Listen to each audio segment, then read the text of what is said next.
never imagined it, not even in my wildest dreams. Me, one of the most notorious criminals on the planet, reborn into a family legendary in law enforcement. My grandfather and father, both high-ranking officials. My grandmother, a renowned expert in criminal investigation. And my mother, a forensic scientist known across the world. Being reborn into a family like this, the pressure is real. But for someone who knows the criminal world inside and out, when I come face to face with a serial murder case cold for 10 years, a baffling elevator killing, and even a cannibalism case that shocked the entire world, I prove to everyone that I am far more than just the privileged son of a law enforcement dynasty. I am the king of both crime and criminal investigation. I press my fingers to my temple, set down my chopsticks, and think about taking a walk in the yard. But the moment I reach the door, Mom rushes in. She glances at the breakfast on the table and smiles with satisfaction. Not bad, not bad. Leo, looks like you've finally broken those bad habits of yours. Come here, Mom's got a reward for you. A reward? I lean in eagerly. What I don't expect. She grabs my face and twists it back and forth. I yelp. Mom, what kind of reward is that? She laughs. I don't have time to get you a real gift right now. Consider it an IOU. A major case just broke in King Do. I have to head back soon. She laughs and turns toward the stairs, but in her rush, the files in her hands slip and scatter across the floor. I walk over to pick them up and can't help giving her a hard time. No wonder Dad says it's the world's greatest miracle that you ever became a forensic scientist. Look at you, just as careless as Dad. Mom's face flushes red with irritation. You dare make fun of me too? Fine. I don't have time for this. She stops arguing and turns to leave, but I grab her hand. When I picked up those files, I caught a glimpse of a crime scene photo. I frown. Mom, this case, it's not simple. Mom, Vivian Sue, looks at me with surprise. What do you know about it? Go do your own thing. School starts in a few days. Shouldn't you be studying? If she hadn't said that, I might have actually forgotten. Right now, I'm just a 17-year-old high school student. Second semester starts soon, senior year. But my attention stays fixed on that photo. This killer. Something is seriously wrong with them. Death is death. The victim's head is down, yes. But after death, the killer kept going, carving slash after slash into the body. That's not just murder. That's hatred. Mom listens to the end and shakes her head with a bitter smile. You don't understand. But in your mind, Mom, this killer is someone who's done this before, isn't it? And going upstairs, you're going to get the files on the serial torture murder case from 10 years ago, right? The words barely leave my mouth before Mom's eyes go wide. How did you know that? Mom, you keep files on all kinds of cases in your study, but the serial torture murder case from 10 years ago, that one has always been a thorn in both yours and Dad's side. The condition of this female victim, plus the fact that you're in such a rush to get upstairs, it's not hard to figure out. She blinks. Well, I didn't know you had such a sharp eye. All right then, keep going. Why do you think this killer had a personal grudge against the victim? Every piece of evidence from the 10-year-old case pointed to a killer acting on impulse. By your logic, based on the stab wounds alone, you can't rule out the original killer. I never said this wasn't the same person. Maybe he really did have a grudge against this woman. I smile and say nothing more. Mom watches me walk toward the door. Then suddenly she steps forward and grabs my wrist, smiling. Leo, Mom needs a favor. I turn around. What is it? Come with me to the hospital. I need to examine a body. Before I know it, Mom has pulled me all the way to the hospital, but the moment we arrive at the entrance, a swarm of cameras and microphones surrounds us. Professor Sue is here! Professor Sue, do you believe the killer behind this case is truly the same person responsible for the serial torture murder case 10 years ago? Professor Sue, a decade later and an identical case surfaces. You were the lead forensic scientist back then. It's also the only case in your entire career where you found no leads on the killer. What do you have to say? The moment we're surrounded, the reporters bombard her with question after question. Mom's brow tightens. Autopsies are her strength. Dealing with reporters is not. And what they're saying isn't wrong. There is one stain on Mom's otherwise flawless career. It happened at the height of her reputation, when she had absolutely no leads on that serial murder case. Right now, I can see her anger beginning to rise. But before she can react, a hand reaches out from behind her. I step in front of Mom and push aside everyone blocking the way. There's a murder to solve. The story can wait. The case just broke. What exactly are you reporting on? Do you understand that every second you waste here could be the second a killer walks free? Move. All of you. My face is ice cold. I pull Mom forward without slowing down. The reporters stand frozen for a moment, then come back to their senses. Someone asks, is that boy one of the professor's students? Who does he think he is? That's Leo Yi, the eldest son of the Yi family. He's protecting his mother. So what if he's a little intense? Exactly, and what he said wasn't wrong. There's a murder to solve. The story can wait. The case just happened. Aren't you just wasting everyone's time with all these questions? By now, Mom and I have reached the door to the hospital morgue. She pushes it open. Inside, a handful of officers and forensic staff are still documenting the body. When they see us walk in, everyone straightens up. They come over. Professor Sue, you're here. And young Master Leo too? Everyone is visibly surprised to see me. I give a brief nod and walk straight to the body. My eyes move slowly over the victim. Some of the officers are about to say something, but they catch Mom shaking her head at them. I pull my gaze away and speak. Where is the victim's family? The victim is from out of town. We've already contacted her next of kin. They're on their way. Did she live alone? Mom speaks up. The victim's name is Fei Huang, 27 years old. She worked as a manager at a design firm. She had 2 close friends here in Kingdu. She lived with her fiancé. By all accounts, they had a very loving relationship. I respond with a quiet, I see, then pull on a pair of gloves. The room immediately shifts. Everyone's expression turns to disbelief. Even Mom looks completely taken aback. She knows better than anyone that I have never examined a body before. Most people feel fear when they come face to face with a corpse, but from the way I'm moving, it looks like I'm about to conduct the autopsy myself. One of Mom's junior forensic staff steps forward quickly with a polite smile. Young Master Leo, the body has already been examined. I ignore him. With my gloved hand, I reach into one of the stab wounds without hesitation. Under the stunned gaze of everyone in the room, I use 2 fingers to carefully expose the flesh around the wound. Mom says with concern, Leo, don't push yourself. You've never done this before. Your body might react. I release the wound and speak. The victim died somewhere between 3:30 and 4 in the morning. The fatal wound is the one to the chest. That's what killed her. The weapon was a blade approximately 13 centimeters long and 2 centimeters wide. A dagger, but it wasn't particularly sharp, most likely worn down from frequent use. That's why the flesh shows slight tearing at the wound edges. After the fatal blow, the killer slashed wildly across the body, all the way down to the legs, the cuts becoming shallower as they go. When I finish, I turn around to find every single person staring at me in stunned silence. I walk over to Mom. What's wrong? She reaches out and vigorously rubs my face with both hands, then cries out, Wait, are you really my Leo? I roll my eyes. Who else would I be? That's impossible. My Leo was supposed to be, a little slow. How can you examine a victim's wounds in just a few seconds and get everything right? Mom is still reeling, but I don't explain. Instead, I turn to the senior officer. Officer Zhang, please bring everyone connected to the victim here to see the body. One last time. Officer Zhang takes a slow, deep breath. His expression turns serious. Understood. I'll get them now. After Officer Zhang leaves, I step out as well. The moment I'm gone, the morgue erupts in whispers. That's the Yi family for you. Grew up surrounded by this. It shows. What he just did with that body, completely incredible. Seriously impressive. Other than Professor Su and Senior Fin Chen, I've never seen anyone who could glance at a body for just a few seconds and already know the murder weapon, the fatal wound,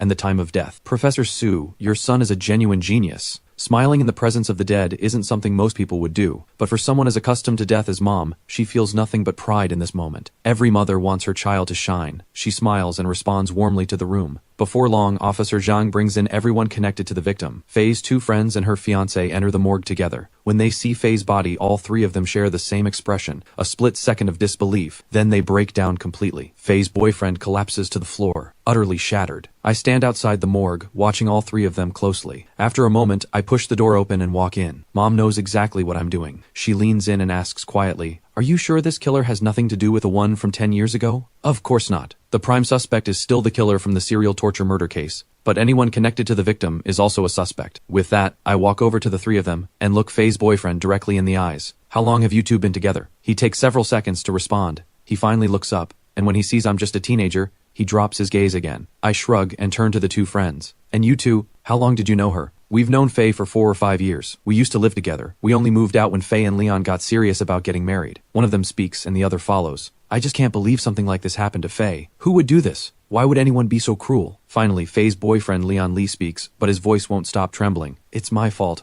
I should have stayed with her last night. Why did I leave? If I had just stayed, none of this would have happened. I crouch down in front of him. Has she been busy lately? She wasn't leaving work until after 3 in the morning. She's been pouring everything into a design project. She finally got a breakthrough a few days ago and has been working around the clock ever since. I kept telling her not to rush, but she was so driven. Nothing I said made a difference. Leon's emotions surge again. It's my fault. Why didn't I just stay a little longer? I stand up. Officer Zhang, let them go home and rest. I'm not leaving. I'm staying with her. We were going to get married, just 2 or 3 months away. Why did this happen? Leon's voice breaks into a raw, anguished cry. Every officer in the room looks on with quiet grief. Even Mom, who has witnessed more death than most, lets out a long, quiet sigh. What a tragedy. I watch it all in silence. In my past life, I orchestrated countless crimes, enough to put the world's most elite agencies on my trail. As someone who was once the crime lord, no one understands the criminal mind better than I do. What the eyes see may be the truth, or it may be exactly what someone wants you to see. I give the officers a subtle signal. They gently guide Leon and Faye's friends out of the room. Mom steps toward me. Leo, did you pick up on something?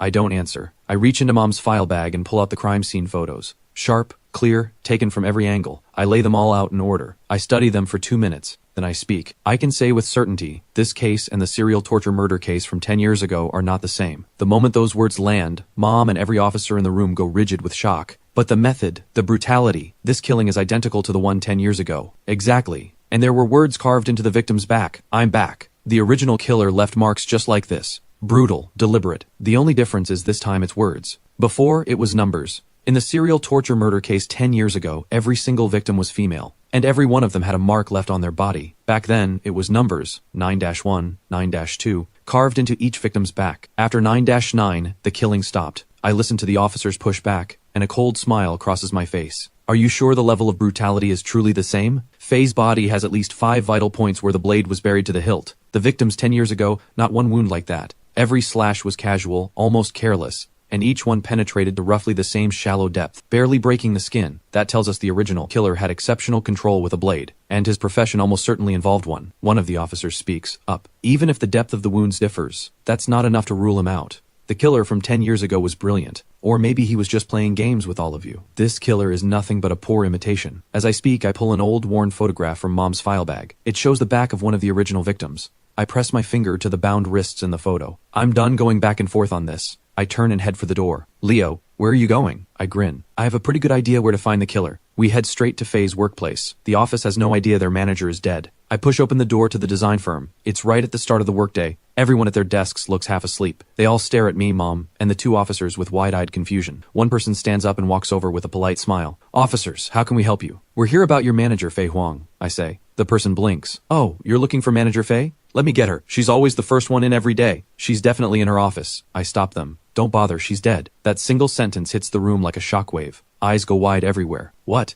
Manager Faye is dead? That can't be right. She was perfectly fine yesterday. How is that possible? She was here working late last night. Her fiancé was with her the whole time. The entire office erupts. The quiet morning air turns into chaos. I scan every face in the room. One of the officers behind me, worried about wasting time, calls out, "Everyone, please calm down. We're here to investigate. Has anyone noticed anything unusual about Faye recently? And has she had any conflicts with anyone here?" Before the officers finish, I cut in. Never mind that. Anyone who hasn't been at work recently, step forward. Both the officers and Mom look at me with surprise. I'm asking about the people who weren't here. Mom says under her breath, Leo, it can't be that straightforward. The killer left absolutely no trace at the scene. That means they have real counter-forensic skills. Why would they leave themselves open to suspicion? I smile without missing a beat. Just throwing it out there. 3 people step forward quickly. 1 man, 2 women, all young. All 3 wear varying shades of shock and grief on their faces. One of the women already has red-rimmed eyes. I walk over to her. Before I can say a word, she bursts into tears. It can't be. How could Faye be dead? She was such a good person. How could this happen? The tears keep falling. I grab a tissue from a nearby desk and hand it to her. You were close to Faye, weren't you? I'm her assistant. I've been sick the past couple of days. She was the one who insisted I go home and rest.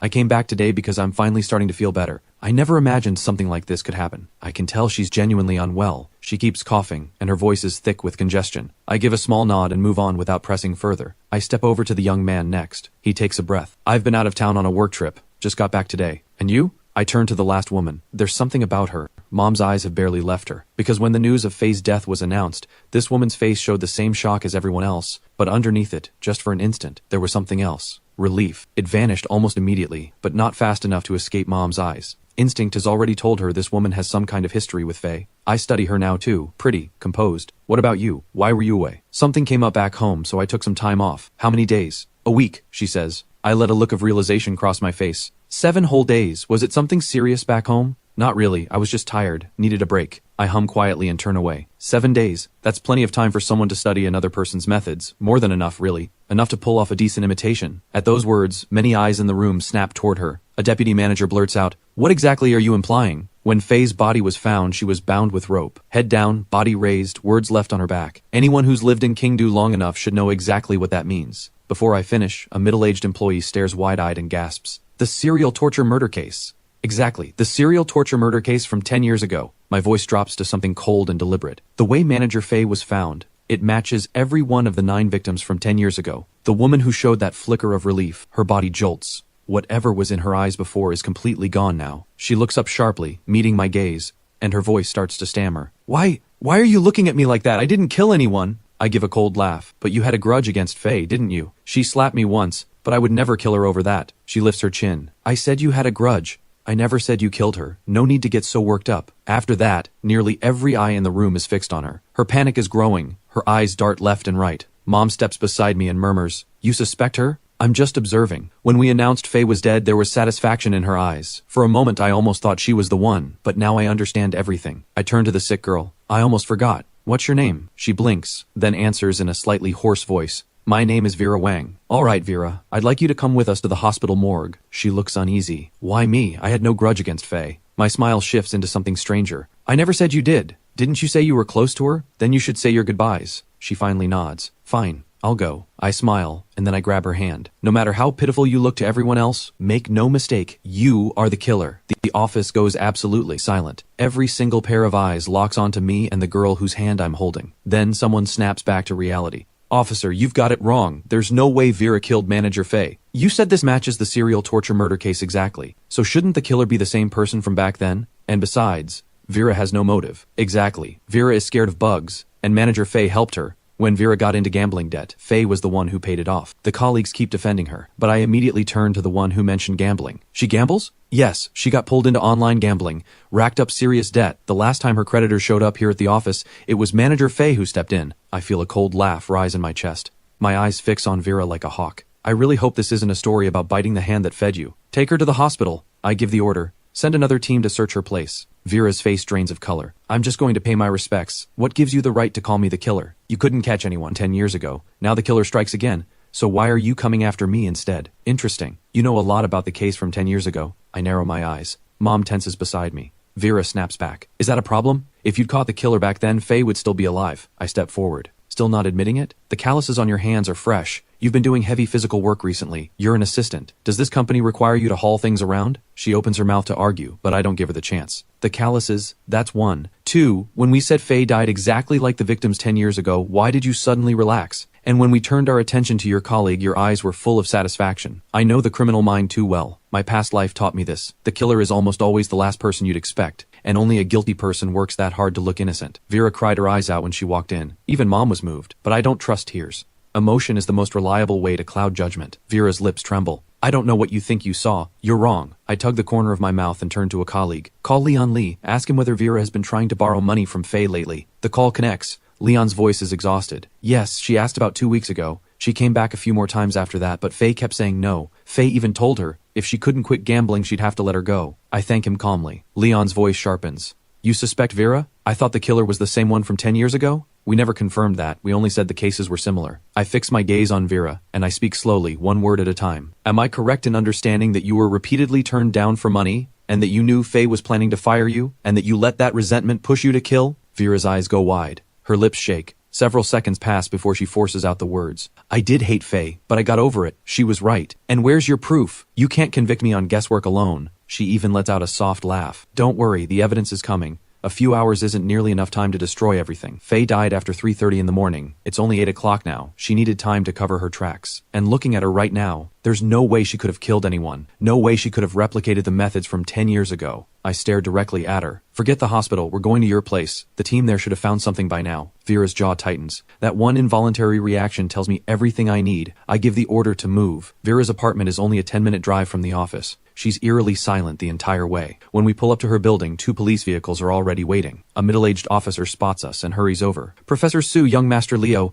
sorry to have you running around like this. Mom shakes her head. Assisting with cases is my job. I assume the Bureau has been briefed? The City Bureau has issued orders. Given how closely this case mirrors the one from 10 years ago, they're demanding it be solved within a week. And, he pauses. And what? Mayor Zheng held a meeting this morning and made it very clear. If another murder like this occurs, every department in the City Bureau will be held accountable. Mom gives a cold smile. We won't need a week. This case gets solved today. Everyone stares. Today? More precisely, within the hour. I turn to Vera. Isn't that right, Miss Wang? Silence. An officer comes down from upstairs. Report. No suspicious items found in the suspect's apartment. No weapon. Not even a kitchen knife. Vera finally lets a small smile slip. Officers. Do you believe me now? No rush, I say, keeping my voice easy. Let's head upstairs. Oh, do you have any water? All this talking has made me thirsty. Mom hides a small smile. The Yi family never backs down in front of a suspect. Yes, Vera says quietly. We take her upstairs. Officers are already inside searching, but the place is still tidy. I spot a water dispenser. I pour Mom a cup first, then carry my own as I walk slowly through the apartment. When I reach the bathroom, I stop. I stare at the floor. Mom comes up beside me. Leo, what are you looking at? I point downward. Mom, doesn't there seem to be a lot of water on the floor? Miss Wang, do you usually shower in the early morning? Vera's eyes shift. Yes, why? Is water in a bathroom really that suspicious? Water in a bathroom? Not at all. What's suspicious is that you're this sick,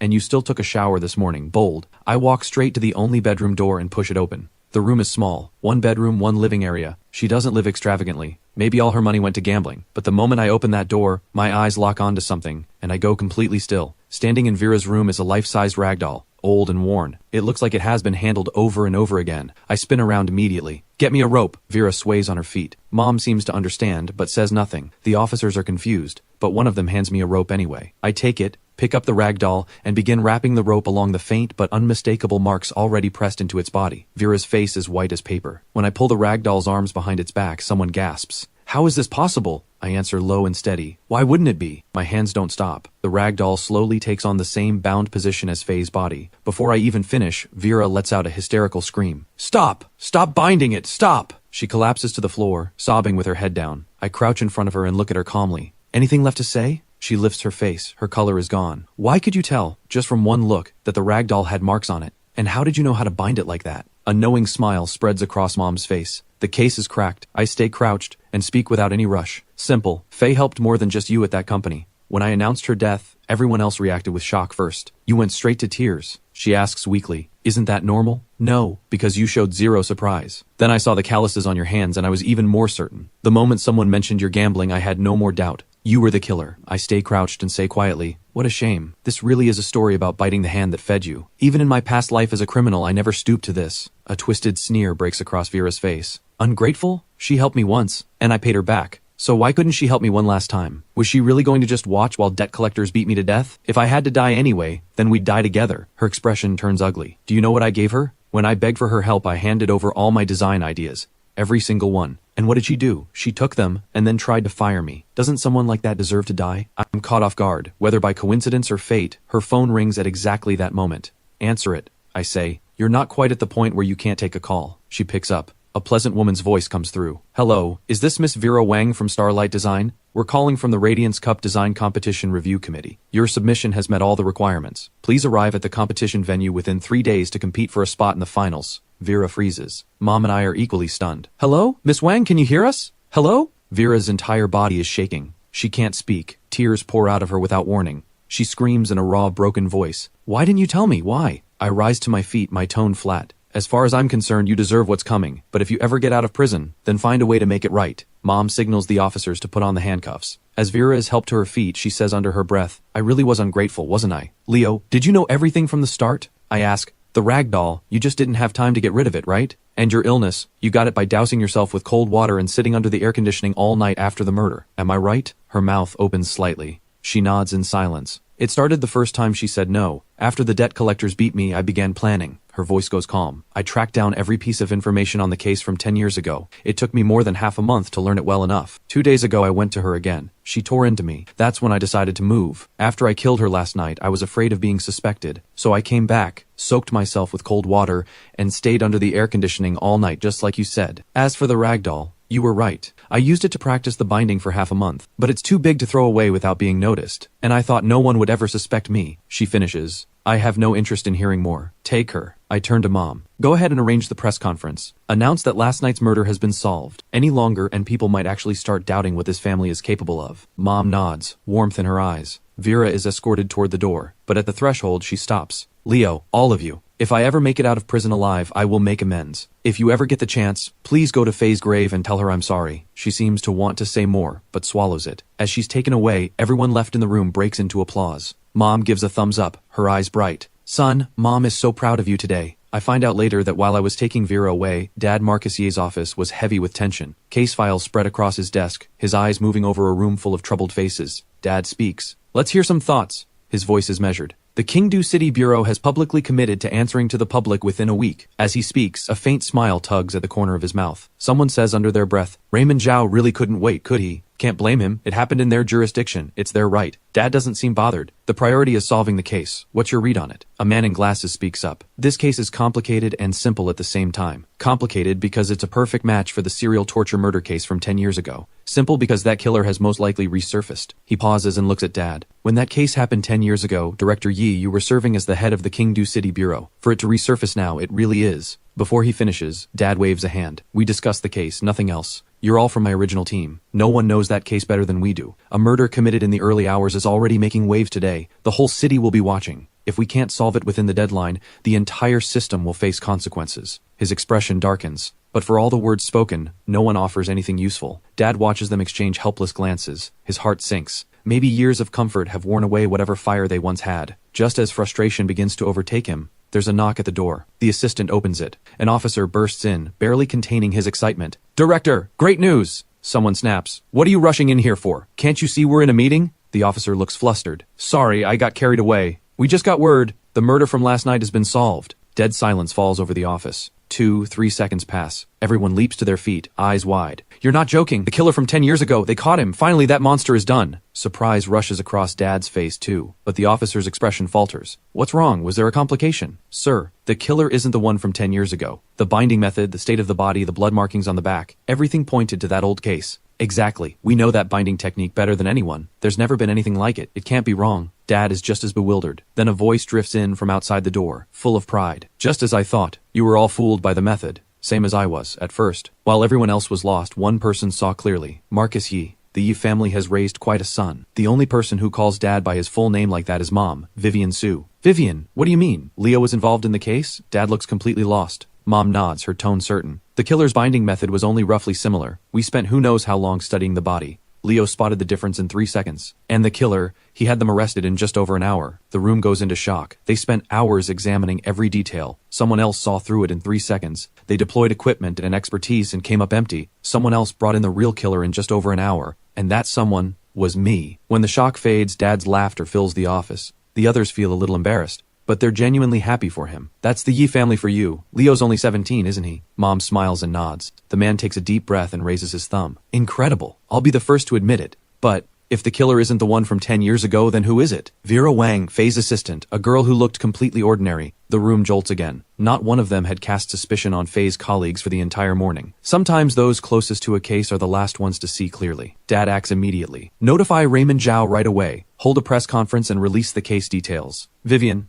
have Leo attend in person." He straightens up with pride, but Mom just laughs. She shakes her head. "Marcus Yi, my son has something to say about that. There's still plenty of time left in that 1-week deadline. And the reputation this family lost 10 years ago, he intends to get it back." Dad draws a sharp breath. His voice is full of disbelief. "You're saying Leo wants to dig up the killer from 10 years ago?" I get home and go straight to the study. Auntie Wang calls me down for a meal. I answer briefly and tell her not to disturb me. I find the case files from 10 years ago. Thick, but I read through every page. September 16, 2007, 6 in the morning. A female body discovered at Fengyang Park in Kaoguang District. Lena Lee, 23 years old, head down, body raised. Cause of death, severe trauma to the skull. September 18, 2007, a green belt along Qingguang Road in Aryong District. Sophia Huang, death by asphyxiation. September 29, 2007, beneath Kaoguang Bridge, Yara Zhang, assaulted and thrown into the river. I read through it all in one breath. I close the file and pick up a pen, writing down every lead. 10 years have passed. Criminal investigation today is nothing like what it was back then. If the same case happened now, it would probably have been solved long ago. I lose myself in notes and paper until Mom walks in carrying lunch. "Mom, why are you back?"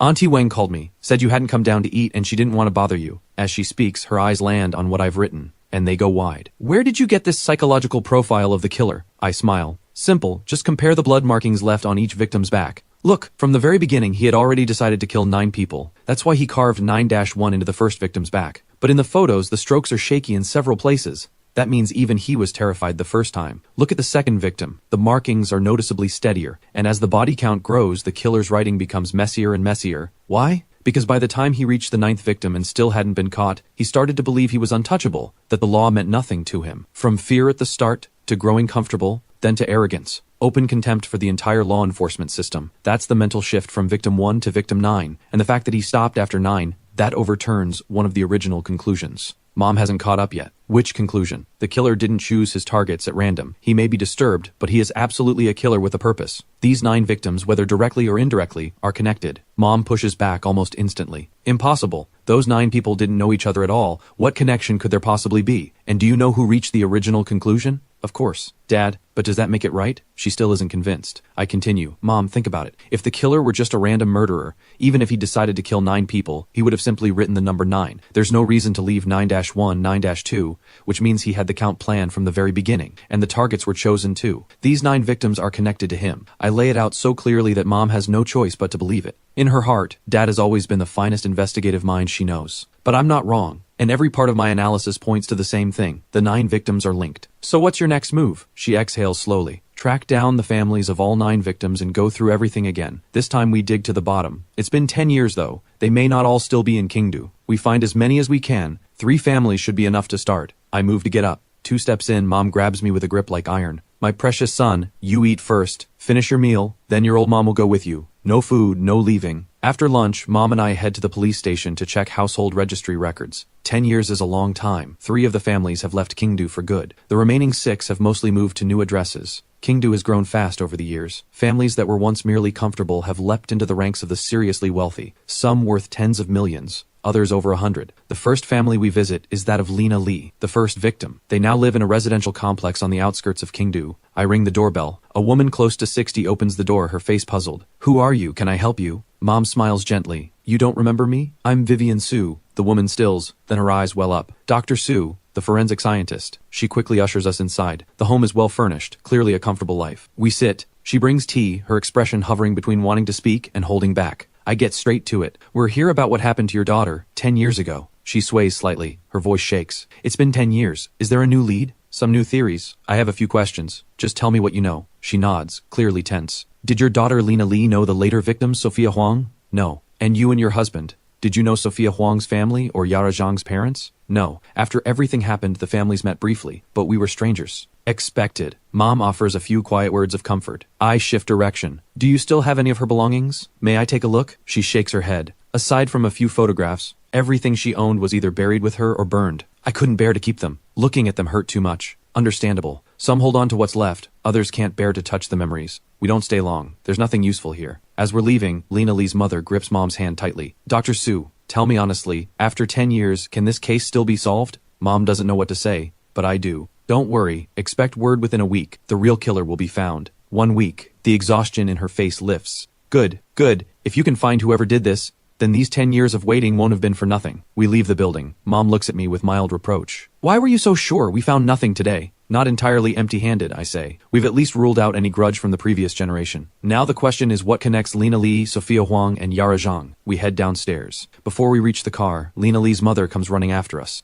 Dr. Su, wait! She hurries over and pulls a store card from her pocket. This belonged to my daughter. She had quite a bit of money loaded on it. That's why I kept it. Didn't bury it with her. I just suddenly remembered it. Take a look. Maybe it's useful. I take the card. My eyes sharpen. Then I smile. This is very useful. After she goes back upstairs, Mom watches me hold the card like I found buried treasure, completely baffled. Leo, what's so special about this card? Mom, go through each victim's identity and profession one more time. I say nothing else and leave the answer for her to find. The car rides for about 10 minutes. Then Mom lights up. She reaches over and snatches the card. Embossed in gold lettering, Golden Mall. A department store established 15 years ago, forced out of Kingdu 3 years back by the rise of online shopping. But that mall just became a critical lead. The third victim, Yara Zhang, had worked there as a sales clerk. Before Mom can say another word, I cut in. Take us to the old Golden Mall site. Mom puts it all together. She laughs. You little devil. You figured it out the moment you saw that card, and you kept it from me on purpose. I sat here for 10 whole minutes for nothing. Don't you know your old mom is busy? I smile. The moment of realization was worth every minute. Nobody could have predicted that Lena Lee and Yara Zhang would be connected through Golden Mall,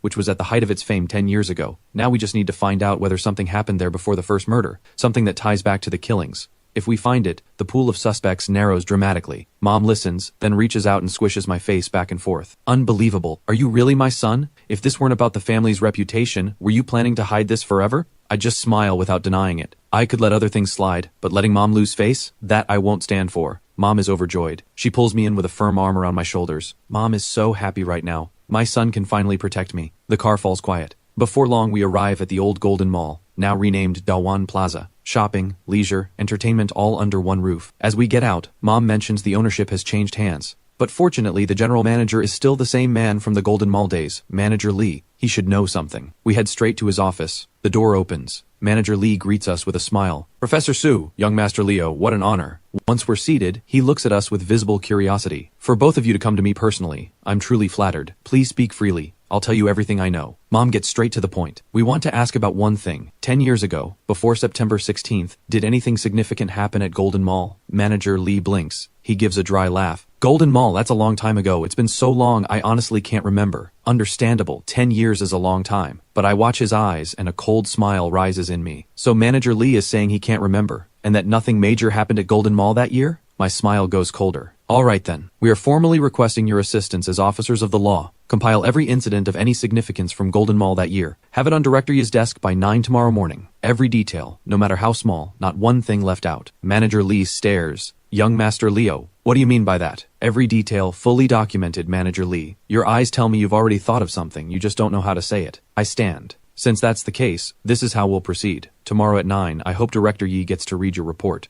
I catch Mom's eye and we turn to leave. We're almost out the door when Manager Lee panics. Professor Su, young Master Leo, please don't rush off. It was so long ago, I need time to think. He's afraid of offending us. He's even more afraid of crossing the Yi family. Because if the Yi family decides to make trouble, this mall could be inspected from opening to closing, every single day. Mom doesn't quite understand why I shifted tone so suddenly. Manager Lee's words seem reasonable on the surface. Who could easily remember something from that long ago? But whatever I'm doing, she stands with me without question. I stop and turn back. Manager Lee, I've made myself clear. We're here about the serial murder case from 10 years ago. If you're withholding information and we find out later, you will be held legally responsible. I turn to leave again. Manager Lee's jaw tightens. Fine, I'll tell you. Before September 16th, 10 years ago, something significant did happen at Golden Mall, and it involves me personally. I spin around. What happened? Why does it involve you? On September 10th, there was an escalator accident at Golden Mall. The victim was my son. He stops there. His eyes go red instantly. His expression twists into something raw and ugly. Mom and I both freeze. September 10th, 6 days before the first murder, Golden Mall really did have a tragedy. An escalator accident that killed a child. What happened? I press. Manager Lee sinks into the memory, his voice hollow. It was a weekend. My wife was busy, so I brought my son to the mall with me. I didn't think he'd run off to play on the escalator the moment I wasn't watching, and I never imagined the escalator would malfunction at exactly that moment. He was pulled in and crushed. His voice starts to shake. Do you know what happened, young Master Leo? His skull was crushed. Brain matter splattered across the inside of the escalator shaft. By the end, he looks like a wounded animal with nowhere left to go, eyes burning with rage. Mom says softly, I'm sorry. Manager Lee stares at the floor. He doesn't seem to hear her. I watch him for a long moment, then let out a quiet breath. I'm sorry, Manager Lee. We didn't expect this. He lifts his red-rimmed eyes and lets out a hollow laugh. Is there anything else young Master Leo and Dr. Su would like to know? The smile is laced with bitterness, as if asking, does it feel good to tear open old wounds? We don't linger. We leave his office and get back in the car. Mom sees me deep in thought. Leo, what are you thinking? I'm thinking about how 6 days connects Manager Lee's son, Lena Lee, Sophia Huang, and Yara Zhang. Mom's eyes go wide. You're not saying Manager Lee is the killer? Not necessarily. Anyone connected to the case from 10 years ago is a suspect. Manager Lee is one of them. So is everyone who worked at Golden Mall back then. I keep my voice low. I'm just thinking about whether 6 days was enough time for someone to devise a murder plan that meticulous. I prefer to put everyone on the suspect list first, then eliminate them one by one. Whoever's left, that's the killer. The original case files were full of theories, but no one ever looked at Golden Mall. That might be the new angle we need. It might even be the right one. Mom, find out which senior staff from Golden Mall are still in Kingdo. Especially, find out who was present during the escalator accident. Was Lena Lee there? Was Sophia Huang? Any footage from that day would be ideal. We'll probably need to visit the police station. I think there was footage at the time, just not sure if it's still been kept. Then what are we waiting for? Let's go now. The driver accelerates, but Mom looks uneasy. Are we really going to the police station? That's Raymond Zhao's territory. Aren't you worried about tipping him off? Raymond Zhao is no match for the Yi family on his own. But the family backing him is another story. They're on equal footing with us, and the two sides have been tripping each other up for years. I understand her concern, but I smile with confidence. Mom, don't forget. We're going there to investigate the serial torture murder case from 10 years ago. Raymond Zhao has no idea we've already caught Faye's real killer. What's the problem with going now? Mom blinks,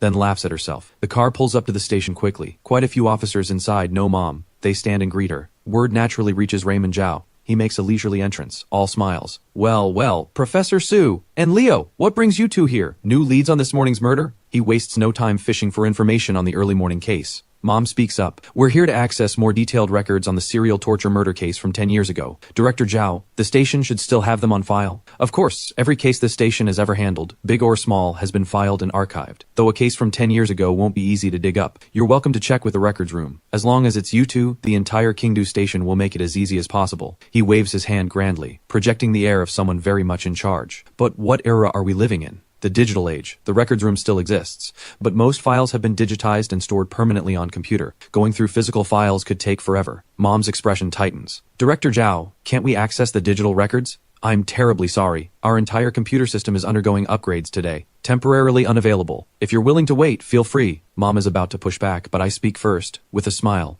No need. We'll search the records room ourselves. Raymond Zhao smiles coolly. Young Master Leo, Professor Su has clearance to access records. You do not. You're right, I say. I'm not part of the law enforcement system. I have no clearance to view classified files. But that's not a problem. I smile lightly. Director Zhao, your information is a little behind. I wasn't part of the system before, but as of 1 second ago, I've been officially appointed as a special investigator on this case. If you don't believe me, call Director Yi. I'm not saying a few minutes ago, not a few hours ago, 1 second ago. Raymond Zhao's face shifts immediately. Someone, escort Professor Su and young Master Leo to the records room. Take all the time you need. Mom knows this place well. It used to be Dad's office building. She waves off the escort and heads to the records room herself. Inside, 2 older officers greet us. I get straight to it. Which shelf holds the files on the serial torture murder case from 10 years ago? The 2 officers exchange a glance. They smile apologetically. We get a lot of files every year. That particular case, we honestly can't remember. Then where are all the files from 10 years ago? Shelf C12, but there are over 1,000 folders up there. How would you even begin? I don't answer. I walk straight to shelf C12 and start searching by month. Finding the right section isn't hard. The challenge is pulling out the relevant details from hundreds of folders.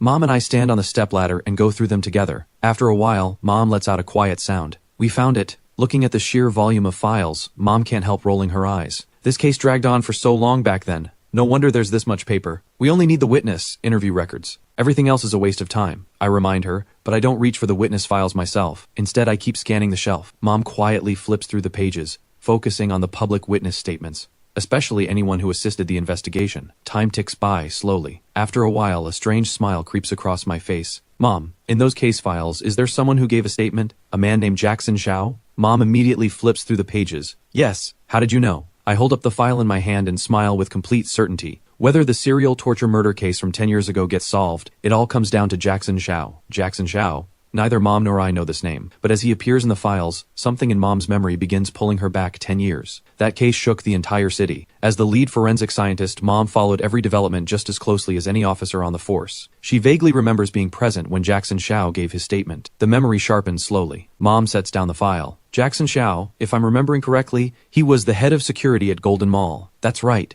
I hand her the file I'm holding. Her eyes sharpen. This is the file on the escalator accident. I nod. The records from the day manager Lee's son died, and guess what else I found? What? Tell me. There are several witness statements here, and one of them is from Yara Zhang's mother. I read from it quietly. That day, Manager Lee's child was playing on the escalator. I called out to him several times. He clearly heard me, but he ignored every word. My supervisor called for me, so I turned to go back to my post. But the moment I turned away, the escalator malfunctioned. The child's body was pulled in. His head, the investigator asked, "Why didn't you press the emergency stop?" I was in shock. Everyone around me was in shock. None of us could think straight. These are Yara Zhang's statements from back then. They tell us exactly what happened that day. Manager Lee's child ignored all warnings and kept playing on the escalator. The people around him hesitated, held back by who his father was. They couldn't say anything, but they couldn't stay silent either, and no one imagined the escalator would fail at that exact moment, pulling the child in feet first. If someone had hit the emergency stop in time, the worst outcome would have been losing a limb, not his life. My mind starts running through possibilities, but when one particular theory takes shape, I keep it to myself. Instead, I ask about something else. Wait, why is there no footage from the scene? Mom's expression shifts. The crime scenes in the serial torture murder case were almost all in areas with no surveillance. Back then, it wasn't like now. Only scattered footage of the victims while they were still alive. I mean, a major shopping mall had an escalator accident that killed a child. How is there not a single piece of footage?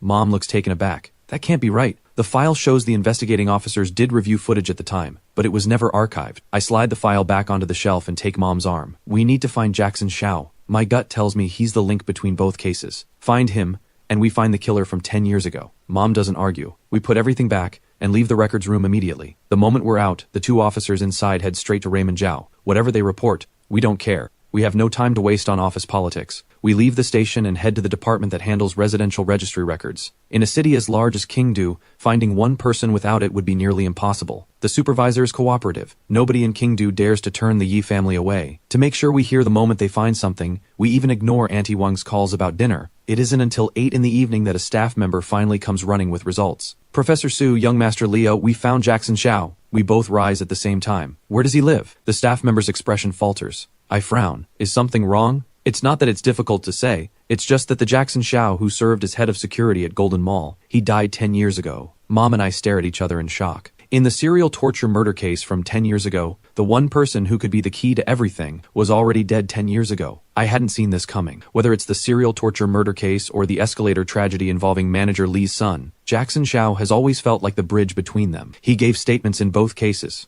I don't waste a second. I have the staff pull up his full records immediately. The records confirm this is the man I'm looking for, but he died in a car accident on October 4th of that same year. The driver responsible was caught a few months later, but died of cancer in prison not long after. I read through everything and narrowed my eyes. This was a contract killing. Mom, with over 20 years as a forensic scientist, picks up on the same thing. His death was no accident. Yara Zhang, a sales clerk at Golden Mall, died on September 29th. Jackson Xiao died on October 4th, 5 days apart, and the driver who hit Jackson Xiao just happened to be terminally ill with cancer, making it almost impossible not to be suspicious. It seems the serial murders from 10 years ago had more than 9 victims. Mom's voice drops. 10. I let go of the mouse. It's dark outside. Let's set the case aside for now and go home for dinner. Mom glances at her watch and smacks her forehead. Right. It's past 8. I'm used to skipping meals, but you're young. You can't be eating like this. The moment food comes up, she's all focus. She pulls me out the door. We arrive home to find the Yi house lit up bright. Dad Marcus Yi is on the sofa watching television. Beside him sit 2 elders.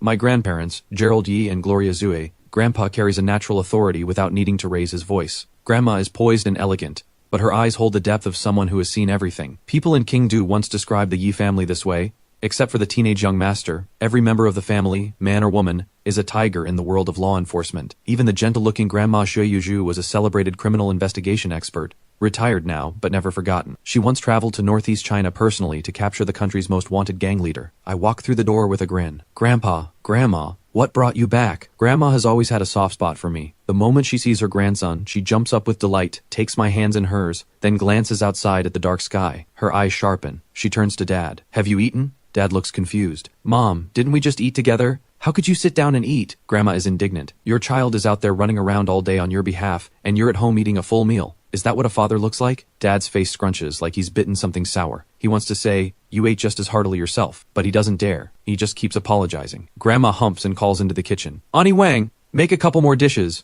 We can't let my precious grandson and wonderful daughter-in-law go hungry. Mom and I both feel a little embarrassed. After dinner, Grandpa takes off his glasses and asks, Leo, I heard you were out all day today working on the case with your mother. Yeah, good progress. Dad leans forward immediately. Oh, a lead on the case from 10 years ago? Before he even finishes, Grandma smacks him on the arm. How dare you ask? If it weren't for us back then, do you think you'd still be sitting in that position? Mom, you can't just throw your son aside the moment a grandson shows up. I came from you, and so did my grandson, through you. As for you, I've had 40-some years of you. I'm tired of looking at you. As she says this, she peels an orange for me. I eat it and smile. The reason the case from 10 years ago was never solved. A big part of it was investigator negligence. Exactly, Mom adds. To put it plainly, the biggest reason is you, Marcus Yi. Dad's brow creases. I was careful at every step back then. How could I have been negligent? I speak slowly. You never looked at Golden Mall, and the victims weren't as unconnected as everyone assumed. Lena Li and Yara Zhang were both sales clerks at Golden Mall. Shortly after Yara died, the head of security, Jackson Xiao, was killed in a suspicious road accident. And before all of that, Manager Li's son died in the escalator accident. The single most important location, Golden Mall, was completely overlooked. That's why the real killer walked free for 10 years, and why this family has carried the blame for just as long. Dad's expression changes completely. He says nothing. He just stares at me. Grandpa and Grandma do the same, but differently. Grandma picks up a pen and starts mapping it out quickly on paper. Before long, she writes down a name. Manager Li. Unless I'm wrong, he's the prime suspect. Grandma sets down the pen. I glance at the paper and give a thumbs up. Grandma still got it, but Grandma doesn't smile. Her expression is grave. Even if we suspect Manager Li, where's the evidence? 10 years have passed. It's likely been destroyed. No. A small smile. Jackson Xiao or Yara Zhang, they'll tell us where to find it. They're both dead. I say quietly, someone once told me, the dead can still speak. The night deepens. The lights of the Yi house go out one by one, but in one room, Mom and Dad are still awake. Vivian, have you noticed something off about Leo? Dad sets down his book, a slight frown on his face. Mom doesn't look pleased. And you have the nerve to say that if this weren't tied to the case from 10 years ago, do you think he'd be stepping forward like this? Right now, public opinion is linking Faye's murder to the one 10 years ago. If we can't give people answers, what will that mean for this family? I understand the stakes, but Faye's case has already been resolved, hasn't it? Mom scoffs. Marcus Yi, sitting in that high seat has made you soft in the head. If you stood up and told everyone the killer was Vera Wang, how many people would actually believe you? The case from 10 years ago left a mark on this city that never healed. Faye's death has been all over the news. The whole city is in an uproar. Every street corner is buzzing with talk that the killer from 10 years ago is back. The online backlash is impossible to contain. People have even dug up the names of the lead investigators from back then, and the attacks are pouring in. Dad's eyes open. You're right. No one would believe us. That Vera Wang dropped a time bomb right in our laps. Mom's tone softens slightly. But setting that aside, I'll admit I'm amazed. Our son used to be so timid. A little spoiled even, nothing like what you'd expect from a family like ours. But spending the whole day with him today, I feel like I never really knew him. He truly is my son. By the end, she can't help patting herself on the back. Dad sits a little straighter, pride written across his face. But neither of them could have imagined that in the quiet of this late night, someone would open a door and slip out of the house. That someone is me. It's nearly midnight. I walk for a while before flagging down a taxi. The driver looks exhausted. Kid, out this late? Your parents don't give you grief? I smile and shake my head. Later the better. Take me to Huanshan Cemetery, outside the city. The driver's eyes go wide. Where? Huanshan Cemetery. Late at night, a 17-year-old who isn't going home, isn't heading to an internet cafe, is asking to be taken to a cemetery. It's past midnight. The driver scrubs his face hard, confirms I'm actually alive, then takes a long breath. A fare out to the suburbs pays well. He steels himself and drives. We reach the cemetery close to 1 in the morning. I get out. The driver calls after me with genuine concern. Hey kid,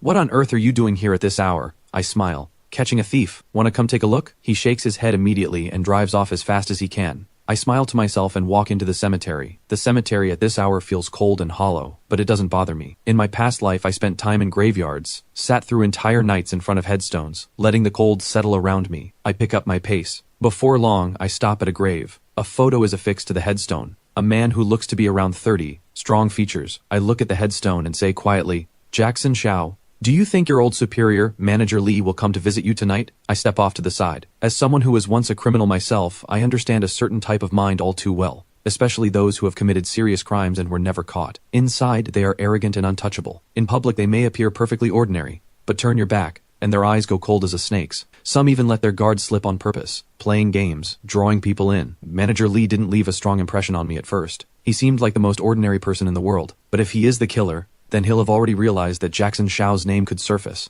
And once that thought takes hold, he might just come to this grave to share what he's accomplished over the past 10 years. It's a long shot, but Manager Lee is a lonely man. Over the past decade, he divorced his wife, has no children, lives alone every day. Now that everything from 10 years ago is being dug up again, if I put myself in his position, if that were me, I'd want to talk to someone too. But for a man with blood on his hands, the only one he can speak his secrets to is the dead. Time passes, second by second. After a long while, something catches the edge of my vision. A faint light. A flash below in the cemetery, gone almost immediately, but I caught it. A few minutes later, a figure in a sharp suit appears at Jackson Xiao's grave. He sits down, lights a cigarette in silence, and then speaks, his voice thick with cold amusement. Jackson Xiao, someone has finally started remembering what I did 10 years ago. Some nobody decided to copy my methods, couldn't even tie the rope right and had the nerve to impersonate me. Don't you find that pathetic? But those idiots at the station, just as useless as they were 10 years ago. Tell me, should I make a real comeback? I killed for my son's revenge back then, but I never expected killing would become something I craved. Do you have any idea how much I've been itching these past 10 years? As his words fade, I speak from the shadows. Manager Lee, why don't I give you that chance? Let's scratch that itch of yours. I step out of the dark. Manager Lee's face floods with shock. What are you doing here? He leaps to his feet. I smile softly. Relax. You're a man who evaded law enforcement for 10 years.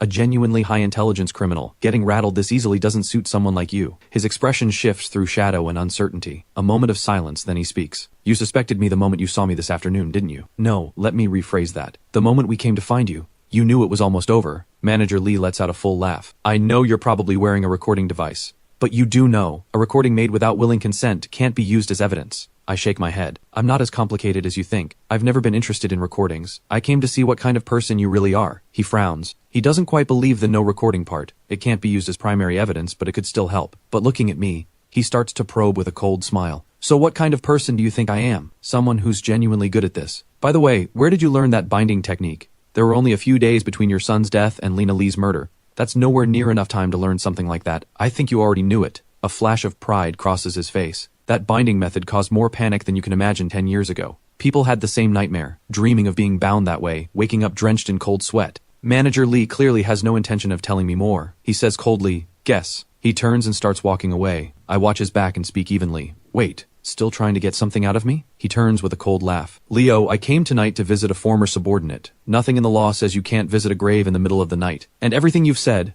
I haven't understood a word of it. So even if you think I'm the killer, without evidence, I am still just Manager Lee, General Manager of Dawan Plaza. He finishes and laughs again, loudly, then walks away without looking back. I let out a quiet sigh. That arrogant. He's asking for it. The words barely leave my mouth before I grab him by the hair. He freezes with shock. In his mind, if it weren't for who my family is, he wouldn't even bother talking to me. A 17-year-old kid, gifted or not, still just a boy who hasn't seen the world. But he didn't count on my grip being this strong. The moment I grab him, he can't move at all. Leo, what do you think you're doing? You're the son of a great family. Don't tell me you're willing to break the law. Let go of me. Manager Lee knows the law well. He spent years studying it, watching for every loophole, preparing for the day he might get caught. But he overlooked one thing. I am someone with no leash and no hesitation. Even if I put you down right here, who's going to do anything to me? I say with a quiet laugh. My foot comes down on his left leg. There may be someone in Kingdu who could hold me accountable, but that person is definitely not you, Manager Lee. I barely look like I'm applying force. Then comes a sharp crack. He screams. I crouch in front of him, eyes narrowed, smiling.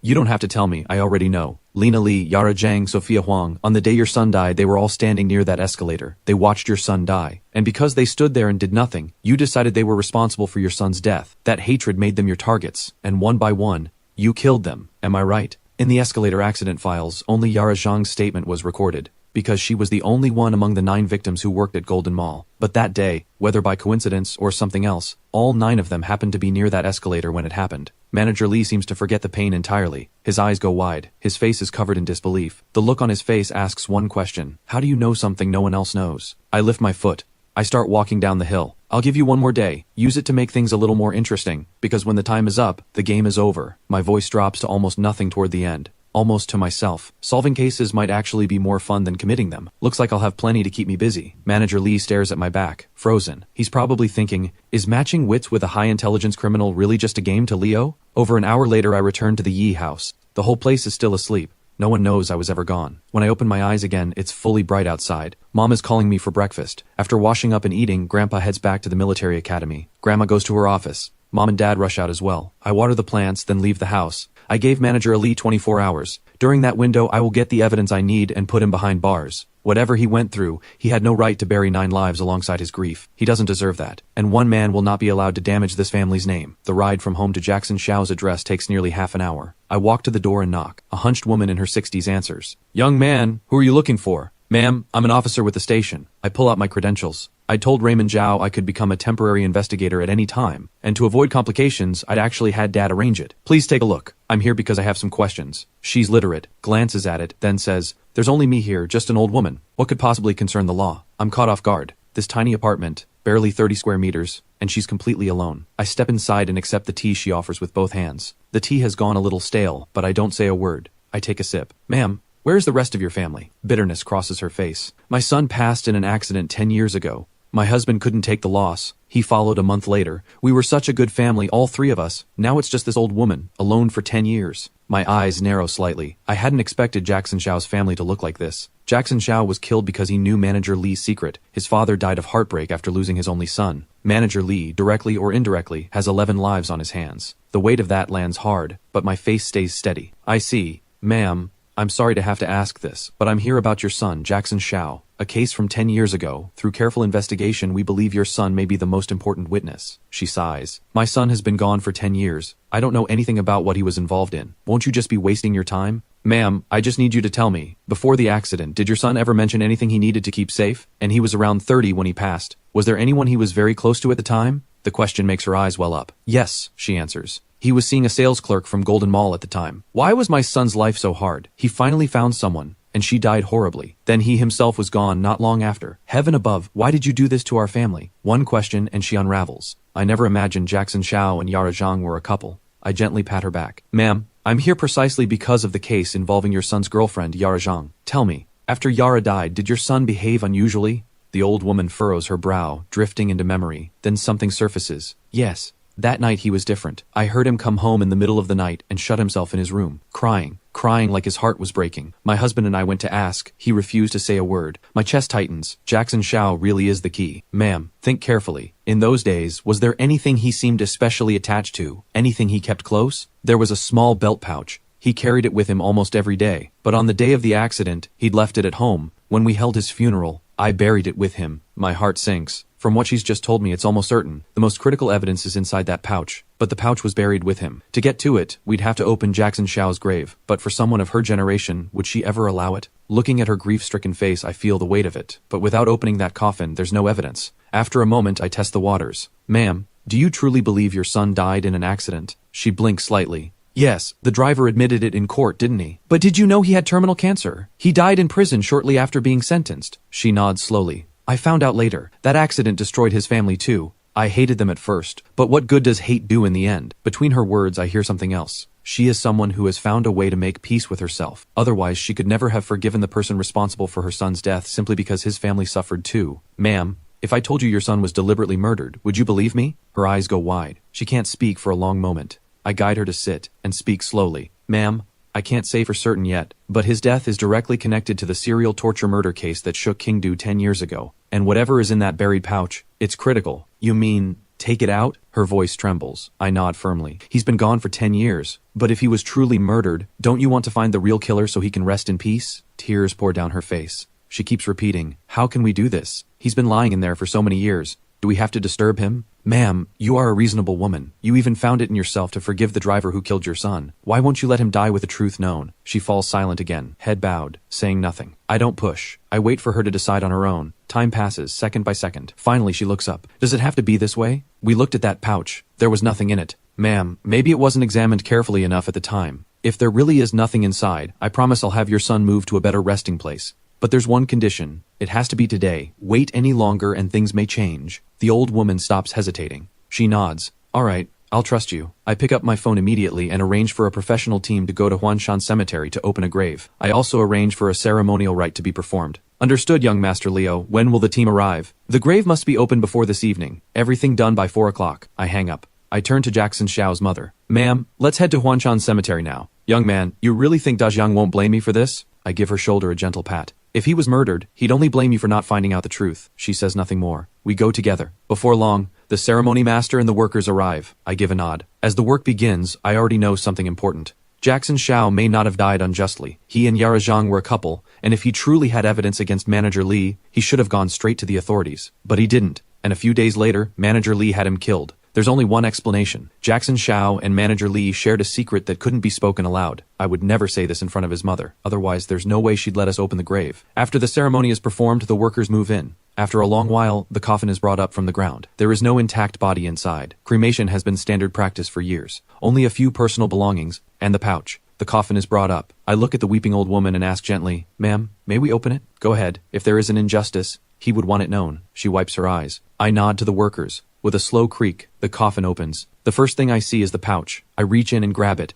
I pull the stiff zipper open, but when it's open, it's completely empty, as if nothing was ever placed inside. 10 years underground, the fabric has changed, but things don't simply vanish. I stay calm. I reach in and run my fingers carefully along every surface. No one around me understands what I'm doing, including the old woman herself. She knew the pouch was empty, but I insisted it held critical evidence, and that's why she agreed to open the grave. And she had her own reasons, too. She wanted a better resting place for her son. Young man, can this pouch really be used as evidence? She sounds uneasy. I'd known all along that she knew the pouch was empty, but I don't blame her. The evidence has been found. Ma'am, unless something goes wrong, your son's true cause of death will be made public tonight. I turn to the workers. Have Mr. Xiao's remains kept at the funeral home for now. A new burial site will be arranged within 2 days. The old woman grabs my hands, overcome. Young man, you knew I lied to you. Why are you still doing this? Every parent's heart is the same, ma'am, and the Yi family keeps its word. What's promised won't be taken back. Besides, the pouch isn't empty after all, is it? I don't stay. I take a car straight to Mom's office. She's going back through the autopsy reports on Lena Lee and the other victims, hoping to find something new in the old records. When the door swings open, she's about to object, then sees it's me, and her expression shifts to surprise. What are you doing here? Mom, call Dad. We can issue the arrest warrant for Manager Lee right now. Arrest Manager Lee? You have evidence? She gasps. See for yourself. I pull out the pouch with a hint of mystery, the stitching already unpicked by my hand, and draw out a folded photograph from inside. The fold is tight and small. The photo is dark and blurry, nearly all black, but a single streak of silver light cuts through the darkness, illuminating a face. Yara Zhang was never killed at Chaoguang Bridge. She was killed at Chaoguang Park, which has since been demolished. Using the decorative lights along the park's flower beds, Jackson Xiao captured Manager Lee and Yara Zhang on camera. Mom is stunned beyond words. The original investigation assumed the primary crime scene was Chaoguang Bridge. No one imagined the real location was Chaoguang Park, and no one could have imagined that while a brutal killer was taking a life that night, someone else was hiding in the shadows, using what little light existed to photograph the killer's face. Mom stares at the yellowed photograph. She can barely believe it. But why didn't Jackson Xiao hand this over to us at the time? Mom, you may not know this yet. Jackson Xiao and Yara Zhang were in a relationship. Mom's eyes go wide. That's impossible. If they were together, why didn't he save her? Only Manager Lee can answer that. Call Dad now. We can hold a press conference before dark and announce the serial torture murder case from 10 years ago is solved. Mom calls Dad immediately. He's so excited I can hear his voice from where I'm standing. Really? The case from 10 years ago? Solved? Our sons solved it? Of course. Left to you, who knows if it would have been solved in another 10 years. Now send people to Dawan Plaza to make the arrest. Mom snaps back. Dad roars with laughter, then catches himself. Wait, I had people watching Dawan Plaza since this morning. Manager Lee hasn't shown up all day. That can't be right. Did he run? Mom's expression shifts sharply. I take the phone with a smile. He's not going anywhere. Last night I found a moment to break his leg. He should be in a hospital right now. Check the hospitals. I'll go pick him up myself. What? You broke his leg last night? I thought you were asleep, Dad shouts. I roll my eyes. We'd already tipped him off. How could I sleep? No wonder Grandma says you stumbled into that position. Stop talking nonsense. I'm sending people to find him right now. I'll deal with you later. He hangs up, exasperated. Within 10 minutes, word comes back. Manager Lee is lying in an orthopedic hospital. A photograph buried for 10 years has become the most critical piece of evidence. But sending anyone else to handle Manager Lee, I'm not confident they can break him. Too much time has passed. One photograph alone isn't ironclad proof. But that's fine. I'm already on my way to the hospital. Manager Lee isn't going anywhere. As expected, he's lying in a hospital bed. Left leg in plaster, expression dark. He doesn't believe I could actually find evidence against him. But the moment he pictures my face, resentment surges through him. Leo, you think breaking my leg traps me here and gives you time to dig things up? Don't flatter yourself. 10 years and nothing touched me. You're a kid. Sure, you're capable. But when it comes to brains, you're nowhere close. A vicious smile creeps across his face. In all of Kingdu, he's just a nobody. But this nobody once threw an entire city into panic. He's confident, defiant. He glances at the clock. 3 in the afternoon. Less than 2 hours until the evening deadline he'd agreed to with Leo. Will Leo actually show up with officers to arrest him? He lets out another cold laugh, but the smile hasn't even faded when the hospital room door bursts open. 7 or 8 officers flood in, weapons trained on him. Manager Lee goes blank, staring, mouth almost forming words. But when he sees me step out from behind the officers, something inexplicable grips him. Leo, why did you bring so many officers? I give him one brief look. I turn to the officers. Close the door shuts. I continue. Suspect Manager Lee attempted to flee. I had no choice but to break his other leg. Before the words even finish, I'm already in front of him. His face drains of color. My fist comes down. A scream tears through the room. Manager Lee, you are suspected of murdering Lena Lee, Sophia Huang, Yara Zhang, Jackson Xiao, and 6 others, 10 victims in total, 10 years ago. This is your arrest warrant. Look carefully. I hold it in front of him. His whole body shakes with pain, but his eyes lock onto it. That's impossible. You have no evidence. What gives you the right? He snarls. If I had no evidence, would I be here? I smile. Does the name Jackson Xiao and a certain photograph ring any bells? His face goes pale for a full 3 seconds. His lips tremble. Not a word comes out. Looks like you remember. Good thing I dug it out of his coffin. I hold up the photograph. Manager Lee, think carefully. Do you happen to have a twin? He reaches for it. Not a chance. To have come this far, and you still think your intelligence is above everyone else's. Still think your methods can outsmart every investigator in the system. Manager Lee, you got careless. When you paid that dying driver to kill Jackson Xiao 10 years ago, you should have finished the job, not destroying that one piece of evidence that makes you a failure. My voice is ice. He deflates completely. He sinks back against the bed. You really dug it out of his grave. He's been buried for 10 years, and you still managed to pull out something that matters. I thought what goes into the ground stays safe. I hold his gaze.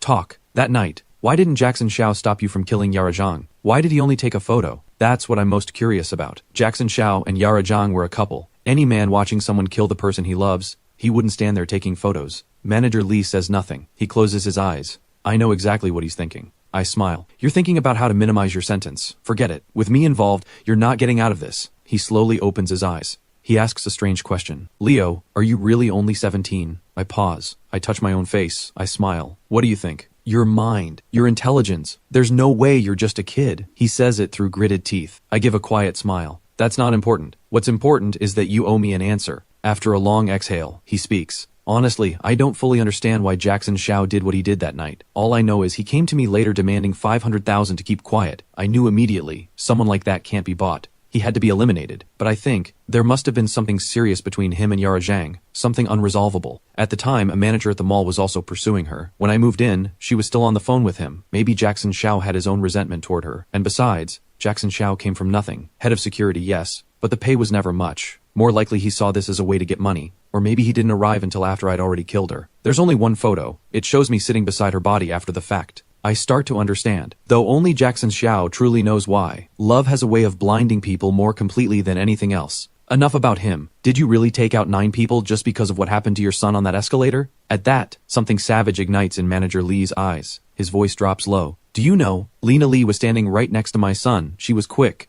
She got herself out in time. But why was she so stupid? She had time. Couldn't she grab my son and take him with her? She had time. And Sophia Huang, that woman was standing right next to the emergency stop. Why didn't she just press it? My son would have lost his feet at worst. But their panic and stupidity cost him his life. He's like a crazed animal. I shake my head slowly. I understand your psychology better than you might think. When you killed Lena Lee, the hatred was real. But somewhere along the way you discovered that killing was interesting. Like smoking, or something stronger. It becomes addictive. Am I right? He stares. How do you know that? I let out a quiet breath, turn, and say nothing more. The officers move in to cuff him. He's still shouting. Leo, what are you? I'm just Leo. I don't turn around. Manager Lee, I simply know how people like you think toward the end. You stopped wanting revenge for your son at all. Because somewhere inside, you knew those women were innocent. They may have made a mistake, but not one worth dying for. You just couldn't stop yourself. And when law enforcement couldn't find a trace of you, you became reckless. You wanted to see the fear on their faces before the end. You enjoyed touching their cold bodies afterward, didn't you? By the time I finish, I'm already out the door. Manager Lee stares at my back, unable to speak. I wasn't wrong.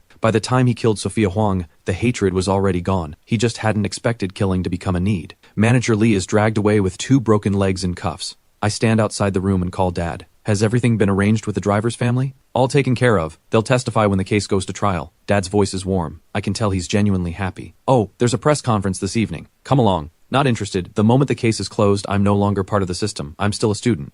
Right. You're still a student. Dad rode your coattails on this one. How about a big gift to make up for it? Sounds good. Depends on what it is. We talk a bit more, then hang up. Nothing else to do. I head home. The moment Auntie Wang sees me, she wants to make food. I claim I'm not hungry and turn on the TV. By evening, nearly every channel on Kingdo television is running the same report. Breaking news. The serial torture murder case that shook Kingdo 10 years ago has been officially solved. The suspect was apprehended at an orthopedic hospital at 3:42 this afternoon. According to the Law Enforcement Bureau, the torture murder case from 2 days ago and the decade-old serial case were committed by different perpetrators. Both cases have now been closed. Beyond the efforts of the Law Enforcement Bureau, a young man with the surname Yi, who has declined to be identified, made the greatest contribution to solving both cases. I watched the report. I'm not surprised my involvement leaked. I was there the whole time. There's no hiding that. But I didn't expect Mom to call so soon. Mom, what is it? Jackson Xiao's mother is here. She has something to say to you. Her voice comes through the phone. Young Master Leo, thank you for your kindness. But my son doesn't deserve that kind of honor. I mean it. Thank you. And I want to take this chance to apologize. I shouldn't have hidden the truth from you. A smile comes to my face.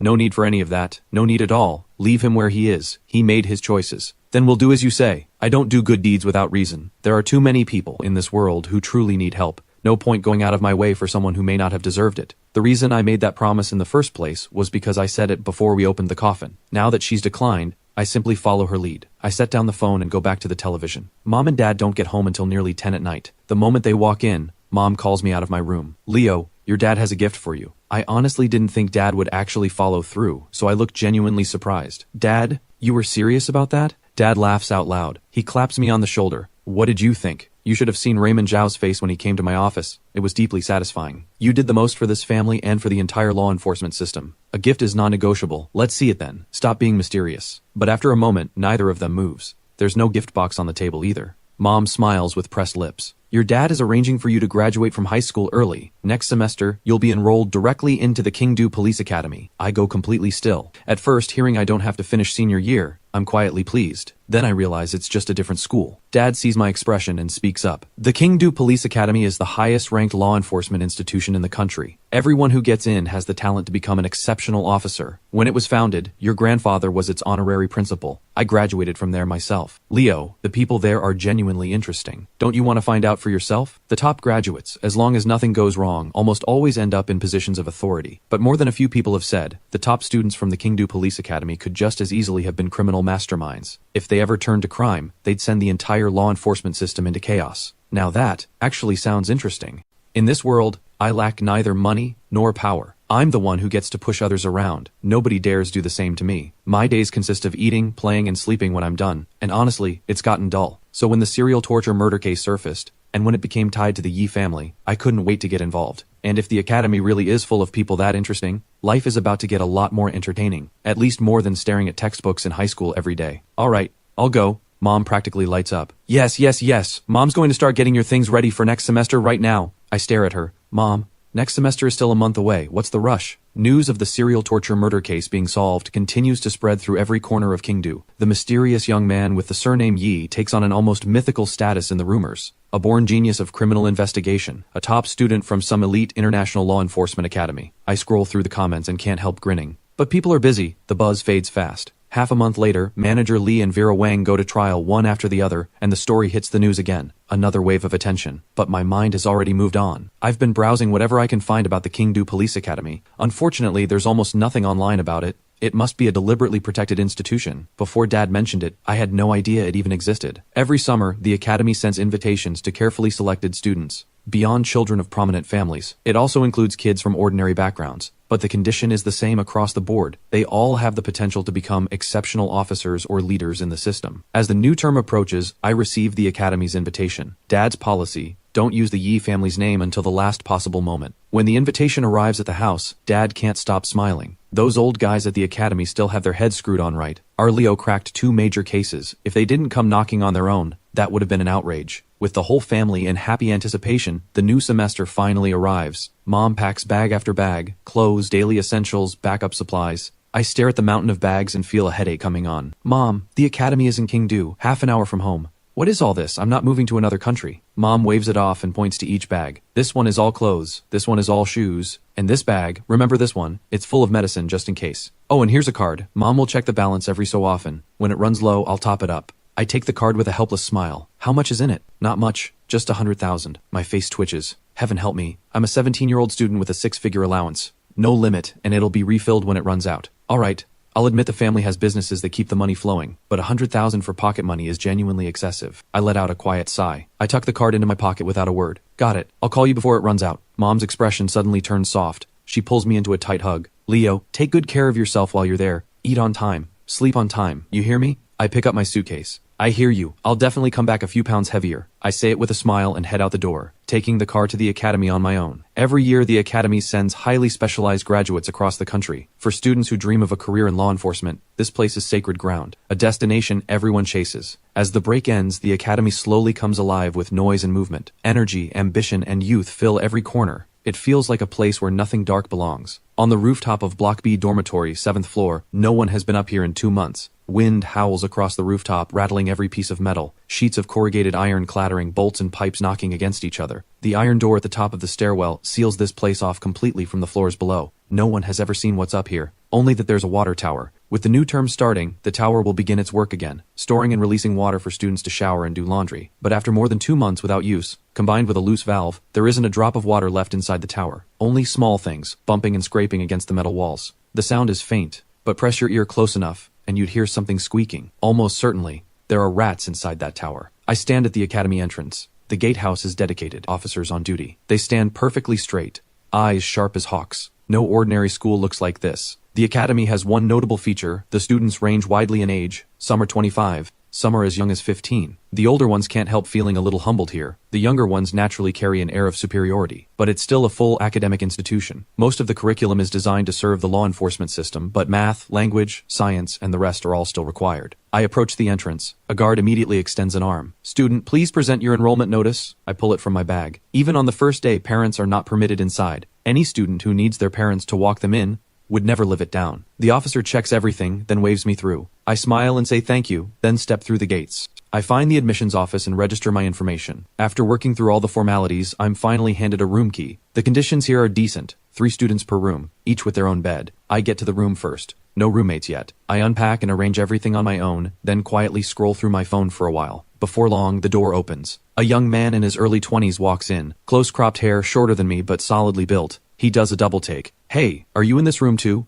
I nod. He looks even more surprised. So it's true. Students here really do come at any age. You look 17 at most? Just turned 17. No way. Incredible. Genuinely impressive. Hi, I'm Zach from Bahi City. Great to meet you. I smile and shake hands, exchange a few pleasantries. Then the third roommate arrives. Zach's composure slips again, because the person who walks in is also clearly young. He wears glasses, his clothes a little worn. He looks at me and Zach and gives a small smile, though his eyes are a little shy. Hi, I'm, Dale. I'm Leo. I'm Zach. How old are you, man? He seems very invested in this question. 19. Oh, come on. Are you serious? 3 people in one room, one 17, one 19, and then there's me at 21. How am I supposed to show my face around you two? Zach beats his chest dramatically. Dale and I both laugh, but Dale keeps glancing over at me, and finally can't hold back. Are you really only 17? I confirm it. He grins. Looks like I came to the right place. This is going to be fun. I glance at him in mild surprise. He has the exact same attitude as me. here for the fun of it. The three of us talk for a bit, then decide to check out the cafeteria together. It affects the food quality for the entire semester, not something to take lightly. Fortunately, the cafeteria doesn't disappoint. The food is actually good, at least enough to have Dale and Zach grinning and singing the academy's praises. But when we get back to the dorm after dinner, the good impression takes a hit. No water. Dale is shirtless.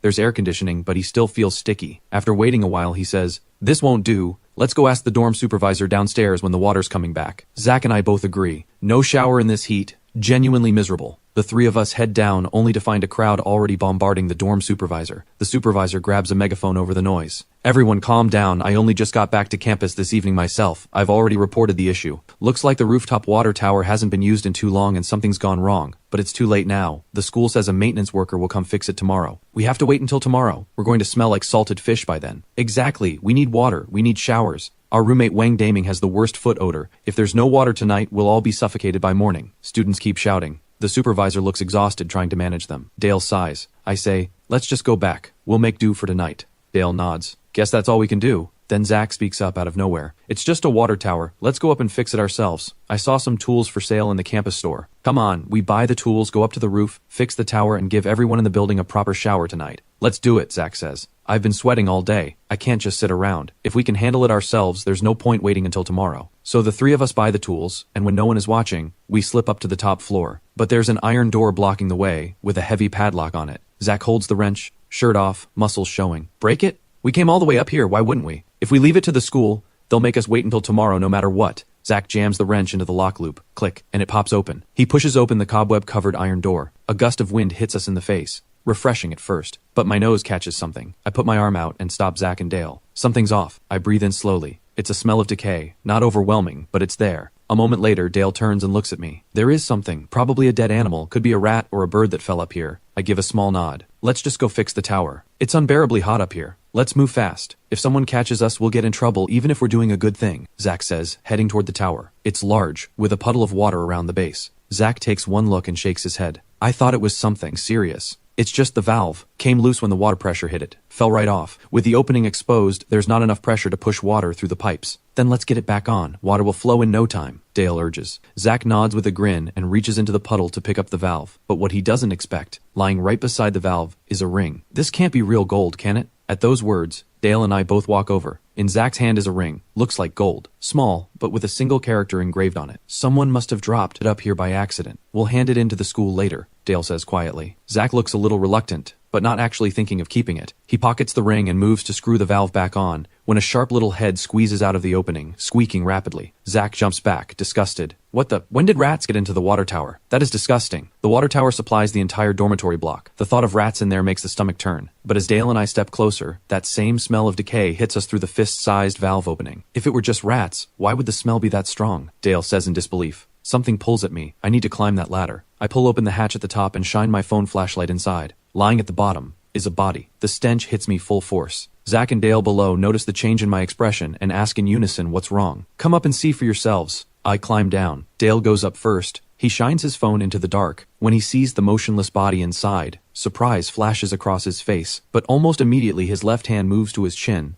a look of deep thought spreading across his face. Zach calls up impatiently. "What are you staring at up there? Get down and let me look." Dale comes down quietly. Zach climbs up, peers inside, and completely loses his composure. Oh my, a body. There's an actual body in the Academy's water tower. Zach looks about as stunned as Columbus discovering a new continent. Dad mentioned before I came that the Academy has its share of unusual people. Case in point, Zach is absolutely one of them. A normal person finding a corpse would be falling apart right now. Zach? Mildly surprised for 2 seconds, and then actively trying to climb inside the water tower. I roll my eyes. "What are you doing?" "Get down. We pull the body out first, then examine it." "Dale, get ready. Didn't you say you came here mainly to study forensics? Once we get the body out, it's your time to shine." Dale's eyes light up with excitement. He rubs his hands together. "I won't let anyone down. Truth be told, I'm just as eager to get a proper look. This is a police academy, and the body inside, though hard to make out clearly, is wearing the academy's uniform. It's been there a long time. Killing a student inside a police academy and hiding the body in the water tower for weeks. The killer is exceptionally intelligent. As for whether the victim could have fallen in on their own, no one would believe that. The hatch was sealed shut. If that isn't murder and concealment, what is?" Zach braces himself with both arms, ready to drop into the water tower. But the moment he lifts himself up, the iron door swings open again. A figure steps out, takes one look at Zack halfway into the water tower, and his face changes completely. "You three, what do you think you're doing? Get down right now." A man who looks like a school administrator strides over, furious.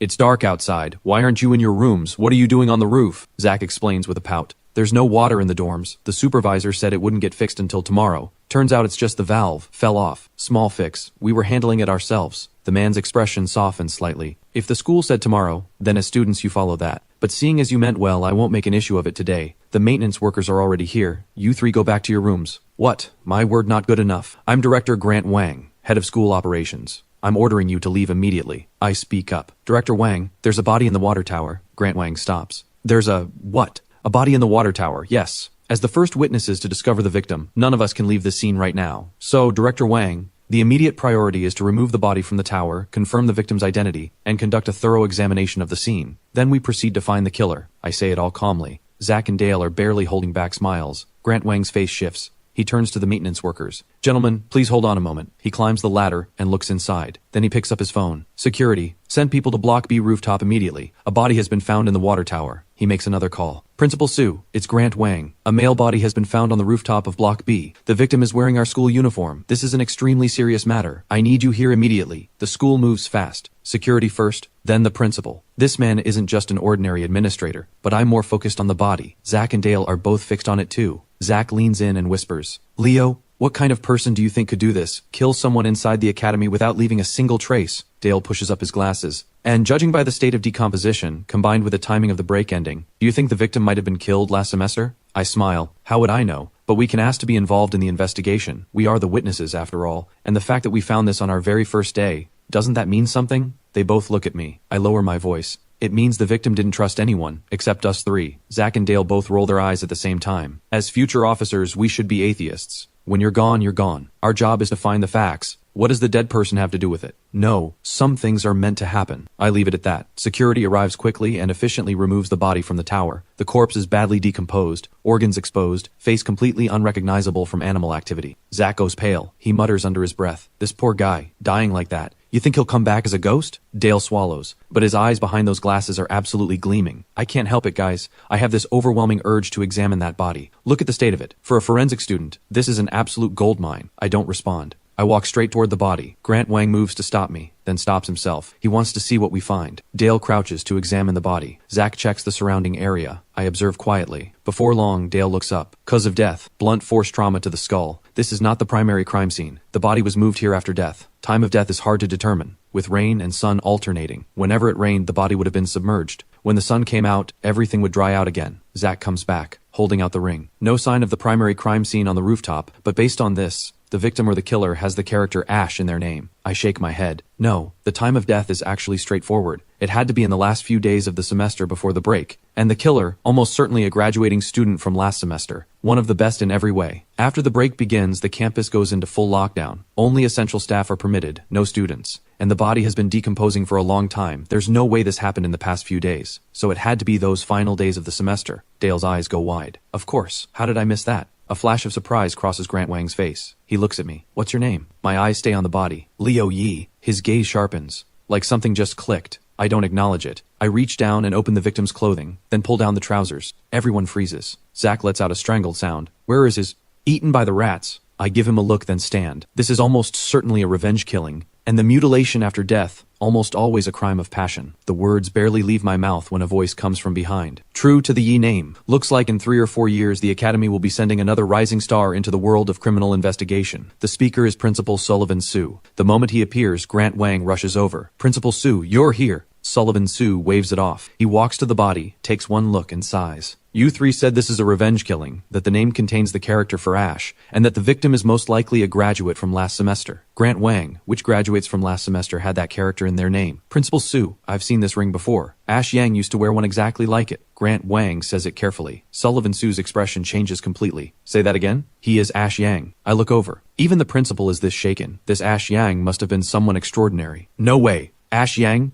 The Ash Yang who ranked in the top 3 in every subject last semester?" Zack says in disbelief. Sullivan Sue doesn't answer. He raises his voice. "Now, contact the City Bureau immediately. The Academy will form a dedicated investigation team to work alongside them. Have them run the DNA as fast as possible. confirm whether this is Ash Yang, and immediately contact his parents. He's been dead for nearly 2 months. If this really is Ash Yang, his parents should have called the school long ago. I'm thinking the same thing. Grant Wang calls the authorities immediately, then dials Ash Yang's home and puts it on speaker. He keeps his voice casual and warm. Hello, am I speaking with Ash Yang's father? This is Grant Wang, Director of Operations at the Academy. Oh, Director Wang, what can I do for you? I was wondering, is Ash Yang at home right now? There's something at school we'd like to discuss with him. Grant Wang keeps his eyes on the principal as he speaks. Ash Yang's father sounds relaxed. He's not here. Who knows what's going through his head? After graduation, he said he was going to a rural mountain area to teach. Didn't even discuss it with us, but he did mention we'd get to see him in the next couple of days. Everyone exchanges startled looks. Grant Wang presses on. Has he been in contact? Video calls, phone calls? He's in a remote area. No internet, barely any signal. Video calls are out of the question. Even phone calls. Last month he said he'd gone into town just to call us. Then Ash Yang's father seems to sense something. Is something wrong, Director Wang? Has something happened to our son? Grant Wang looks at the principal. Sullivan Su takes a deep breath and takes the phone. Mr. Yang, this is Principal Sullivan Su. I need you to confirm something. The person who called you last month, are you certain it was Ash Yang? Of course, though his voice was hoarse. He said he had a cold, sounded very congested. I look at the body on the ground. That was him. And the person who made that call to his father, that was the killer, telling Ash Yang's parents they'd see him in a couple of days, because these are exactly the registration days. The body in the water tower was about to be discovered. Sullivan Su clears his throat. Nothing has happened, but since we haven't been able to reach Ash Yang, we'd like both of you to come to the academy. There's something very important we need to hand to you in person. But we're in Shanghai, Mr. Yang. You and your wife need to be here in person. This is of the utmost importance for Ash Yang. Sullivan Su tells a kind lie. Ash Yang's father agrees. The call ends. Sullivan Su stands in silence for a long moment.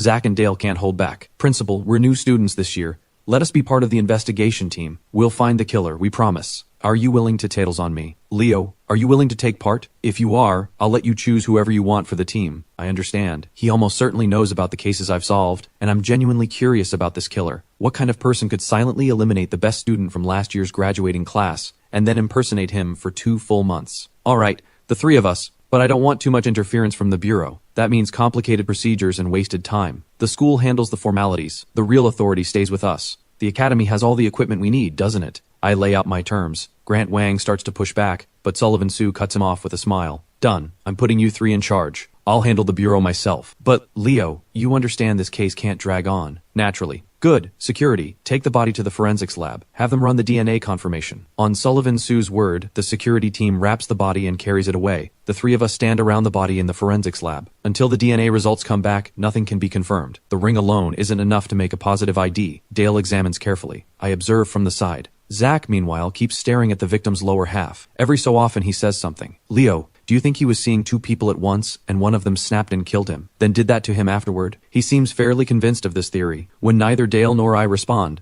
Zach says with a pout, why is no one answering me? Do you have any idea how ruthless people can be when they're hurt? I wouldn't put anything past someone consumed by that kind of hatred. Before the truth is confirmed, every theory is just a theory. Dale speaks up. Zach pouts. He leans toward me. Hey Leo, is your family seriously loaded? I noticed Principal Su called you young Master Leo when he arrived. I look back at him. Are you here to solve a case or to gossip? To solve it, obviously, but honestly, I already see the real challenge here. It's not figuring out who the killer is, it's finding proof. Our opponent is a highly intelligent criminal. Someone who could eliminate one of the Academy's best students without leaving a trace. Any evidence they left behind will be extremely rare. Zach seems like someone who doesn't take things seriously, but getting into this academy means he has something. Right now, his read on the situation matches mine exactly. The hardest part isn't identifying the killer, it's proving it. We work from evening into the dead of night. Dale finally gets the results. It's Ash Yang. Leo, you were right. Time of death approximately 60 days ago, skull crushed by a blunt object, then mutilated and hidden in the water tower. I take off my jacket and say quietly, I'm thinking, could what was removed from the body end up being our most important piece of evidence? Dale and Zach both go still. They give a pained smile. That's impossible. It's been 2 months. Would the killer actually preserve it? Just a theory. I smile and leave it there. We open the lab door and find a crowd of people waiting outside, all academy students. A tall young man steps forward. You're the investigation team Principal Su appointed. The new intake? Zach steps right up to the front. He lifts his chin. That's us.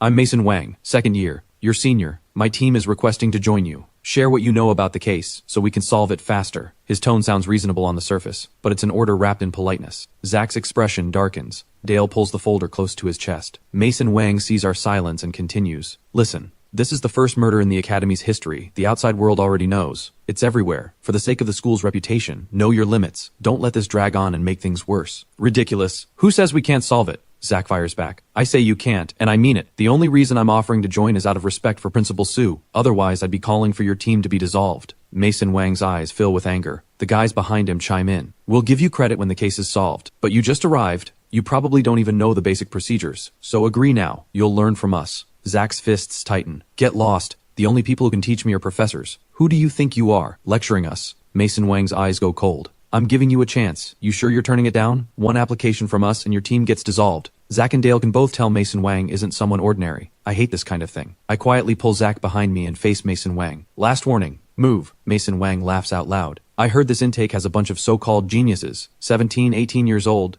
Sure lives up to the hype. But do you understand? Even here, you follow the rules. Rules? Tell me about them. I smile and ask. Mason Wang is one of the top criminal investigation students in the second year, and his uncle is Raymond Zhao, head of the city bureau. Once he graduates, he walks straight into a position there. For most people, Mason Wang is someone worth respecting. Even Dale and Zach's expressions shift, but in the next second, Mason Wang's arrogant expression vanishes. I put my palm flat against his face and shove his head hard to the side. Mason Wang stumbles back, face red with humiliation. You dare push me? You're Raymond Zhao's nephew, that's it, and you come in here putting on a show. I look at him steadily. Call your uncle. Ask him who Liu Yi is. I turn and walk away with Zach and Dale. They fall in behind me. I can feel their curiosity about who I am. Now they'll understand why a bureau chief means nothing to me. The people behind Mason Wang are seething. Stop right there, they shout. I turn and ask, want to fight? Trust me, the ones getting expelled afterward won't be us. When the situation calls for it, I don't mind using what I have. The Yi name gives me all the confidence I need. Mason Wang pulls himself together and starts thinking hard about who Liu Yi is. The academy has no shortage of students from prominent families. Then something clicks. That serial case from a little over a month ago, when his uncle brought it up, he was furious. A decade-old case he'd been kept in the dark about, and the one who solved it was Liu Yi, the eldest son of the Yi family, his uncle's greatest rival, the Yi family. Mason Wang finally understands. He hurries after us and forces a smile. You're the young master of the Yi family?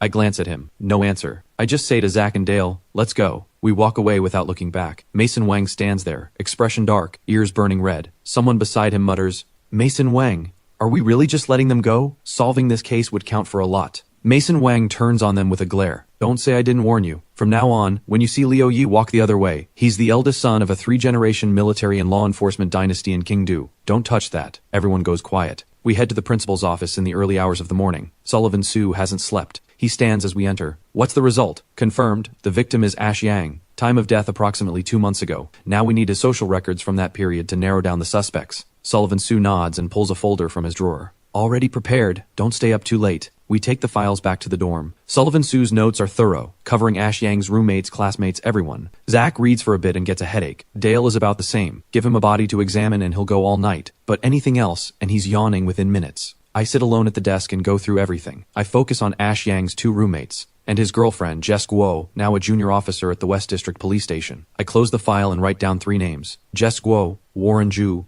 Eli Wu. I lock away the files and go to sleep. 8 the next morning, I'm woken up. Sullivan Su is at the door, with a girl beside him. We get up. Principal Su, what brings you this early? Introducing a new team member. Iris Lin, also a new student, just like you, just turned 17. The girl in the blue Doraemon t-shirt steps forward and smiles at me. Leo, hi. I heard your name almost every day for the last month of break. Nice to finally see the real thing. I shake her hand lightly and look at Sullivan Su with a curious smile. Principal Su, what's your relationship with Iris Lin? Sullivan Su clears his throat, looking a little awkward. Iris Lin doesn't miss a beat. He's my grandfather. It won't affect anything, she continues. I've already gone through the files. 3 primary suspects. Ash Yang's girlfriend Jess Guo, his roommate Warren Zhu who had a bad relationship with him, and Eli Wu, who had a secret interest in Jess Guo. Zach and Dale exchange a stunned look. I smile. Iris Lin, welcome to the team. I spent all night working through the same 3 leads. All 3 had close ties to Ash Yang. It looks like they'd be easy to approach for information. But in both my view and Iris Lin's, they're not just starting points. The killer is very likely one of them. Sullivan Su has already slipped away. Iris Lin stays.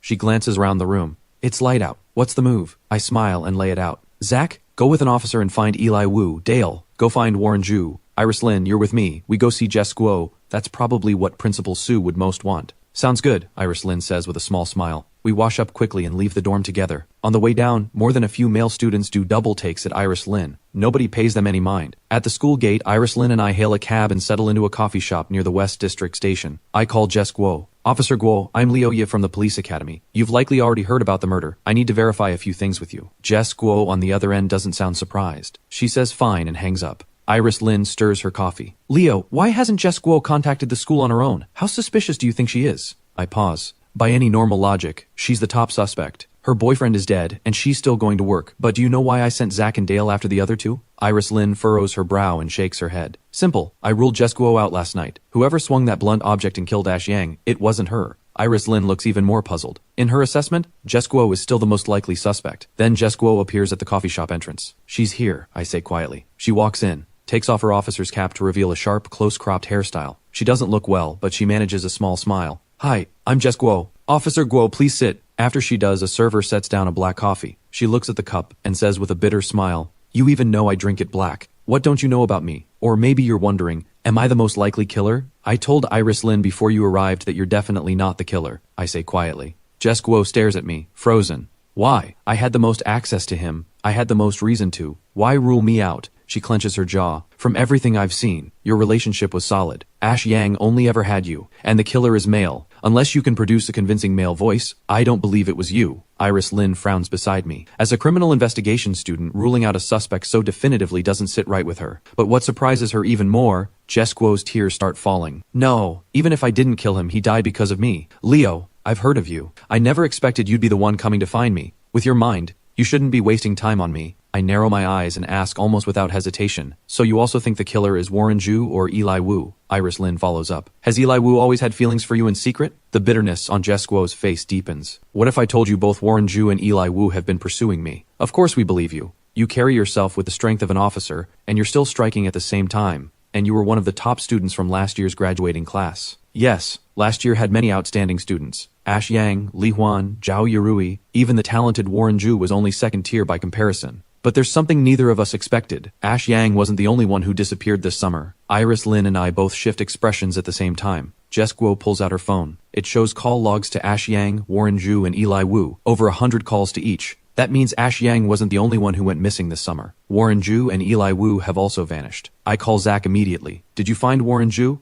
Don't even ask, Leo. I've got a bad feeling. Warren Zhu's parents say he went to a remote mountain area to teach after graduation, just like Ash Yang. My expression goes still. I say quietly, got it, and stare at the phone. Sure enough, Dale calls next. Before he can speak, I ask first, did Eli Wu go to teach in the mountains too? Yes. How did you know? Just heard. My eyes go back to Jess Guo. She looks completely hollow, mouth moving over and over. They're dead. All of them. They're really all dead. Iris Lin and I exchange a look. We both feel the urgency. I lean in. Officer Guo, what do you actually know? Did Warren Zhu and Eli Wu disappear at the same time as Ash Yang? Jess Guo's face is pale. Yes, I found out about Warren Zhu a month ago. Then Eli Wu 2 weeks ago. I genuinely believed they'd gone. Not until last night when the school told me Ash Yang was dead did everything click. Who told you they went to teach? I called all three of them almost every day. When something felt wrong, I started calling their families. Every family said the same thing. Remote mountains. Unreachable. I tried to find them in Kingdu. Board game cafes, gaming centers. I even used my access to check hotel records. Nothing. No registration anywhere in the country. Now that Ash Yang has turned up, Warren Zhu and Eli Wu must be close behind. Jess Guo goes quiet. Iris Lin and I press forward. Did the three of them, in room 314, ever have a serious conflict with anyone? I don't know. I genuinely don't. No one wants to find the killer more than I do. Those three, my boyfriend and my two closest friends. Jess Guo's fists tighten. I frown. Wait. From what I understand, Warren Zhu and Ash Yang didn't get along. That's true. Ash Yang and Warren Zhu clashed. Same with Eli Wu. But when something real happened, those three trusted each other more than anyone. That I believe. Every school has people like this. They rub each other the wrong way on a regular basis, but the moment someone goes after one of them, they close ranks tighter than anyone. All right, Officer Guo, we won't take up any more of your time. I have what I need. Jess Guo takes a long breath and stands. She's almost out the door when she turns back. Find them as soon as you can. Once they're all found, I'll go see them. Then she's gone. Iris Lin watches her leave. She's hiding something. She is, but it's probably not related to the case, I say lightly. Iris Lin thinks for a moment, then says quietly, the dynamic between Jess Guo and those three is more complicated than it seems. Even if she misses Ash Yang, was it really necessary to call Warren Zhu and Eli Wu hundreds of times? I smile and say nothing more. We head back together. In my mind, Warren Zhu and Eli Wu were the prime suspects. But the case has gone in a direction no one expected. Anyone would be caught off guard by this.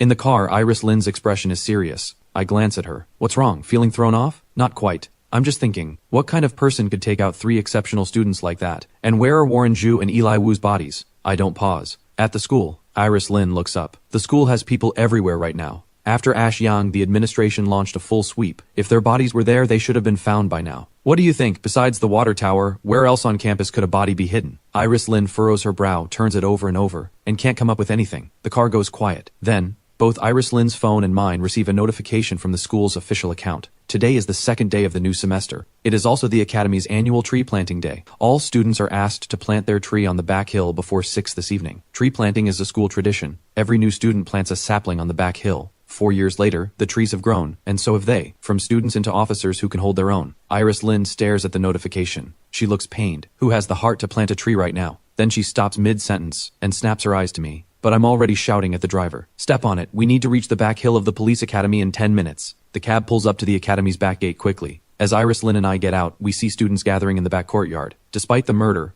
life on campus goes on. I spot Grant Wang organizing the activity and run over. Director Wang, hold the tree planting for now. Grant Wang frowns. Weren't you investigating Ash Yang's case? What are you doing here? Director Wang, Warren Ju and Eli Wu are unaccounted for. Their families say they went to teach in the mountains, just like Ash Yang. We now believe Warren Ju and Eli Wu have also been killed. Their bodies are likely hidden in these trees. Grant Wang stares at me in disbelief. What are you talking about? Ash Yang is the only victim. How could Warren Ju and Eli Wu be dead too? Whether you believe me or not, Director Wang, to prevent the scene from being disturbed, the activity has to be suspended. Grant Wang thinks for a moment. All right, get into the tree line. I'll have security assist you. Iris Lynn and I nod and run toward the trees. I send a message to Dale and Zach to come to the back hill the moment they return. Every tree here represents a student. It's a tradition established when the current principal took office. So even though there are many trees on the back hill, we go straight to the student planting area. The killer told Ash Yang's parents they'd see him in a couple of days. I originally assumed that referred to Ash Yang. Now I think that line included Warren Ju and Eli Wu too. The killer meant, in a couple of days, all three of their families would be finding out the truth. If that's correct, Warren Ju and Eli Wu's bodies are most likely at their own trees. As we move deeper into the planting area, a faint smell of decay drifts on the wind. Not strong, but Iris Lynn and I both know the bodies are ahead. We reach the 3 trees planted side by side. Ash Yang's, Warren Ju's, Eli Wu's. Sure enough, 2 decomposed bodies hang from the branches. Crows perch on them, heads dipping. We step closer. The crows scatter with a harsh cry. They really are here, Iris Lynn says quietly. I say nothing. I climb Warren Ju's tree slowly. When I reach the body, the first thing I notice is the mouth is open. No tongue. The jaw is propped open with a nail. That single image tells me everything. Warren Ju was brought here while still alive, hung from the tree. To stop him from crying out, the killer cut out his tongue and used a nail to keep the jaw from closing. Down below, Iris Lynn isn't idle. She's searching the ground. She finds something quickly. There are blood pools beneath both trees. I examine the rest of Warren Ju's body from my position in the tree. I pull down his trousers. My eyes go still. If Zach were here, he'd probably say it again. I climb to Eli Wu's tree. Same. No tongue. Jaw propped with a nail. And the same mutilation. Just as I thought, I say. Iris Lynn doesn't look away. For students at the police academy, a case is a case. Gender is irrelevant. But she can't see clearly from below, so she asks, same as Ash Yang? Same, but different. Ash Yang's body, aside from the mutilation, wasn't deliberately damaged anywhere else. Warren Ju and Eli Wu are different. Besides the mutilation, they're missing their tongues. The killer was afraid they'd be heard, I say. Iris Lynn follows the thought. There's a large amount of dried blood on the ground below. The killer didn't end it quickly. Cut the tongue, then opened the veins, bled them almost completely dry. Ash Yang, Warren Ju, Eli Wu, roommates who clashed but stood up for each other when it counted. The first body was Ash Yang. These two don't need DNA confirmation. They're absolutely Warren Ju and Eli Wu. None of them were bullies. So what on earth did they do to deserve this? And there's still one question that matters most. Why was Ash Yang in the dormitory water tower, while Warren Ju and Eli Wu are out here in the trees? The killer had no practical reason to do it differently. I say it quietly, brow creased tight. When Warren Ju and Eli Wu's bodies are carried out of the trees, the entire academy erupts. Ash Yang's death had already set the school buzzing, and outside media had picked up the story. The school managed to keep it contained, but now with 2 more bodies, it's beyond what the academy can manage. Sullivan Sue calls the 4 of us to his office. His face is more serious than I've ever seen it. The death toll is now 3. This is the most serious event in the history of this institution. The City Bureau has issued a directive. They are taking full control of this case.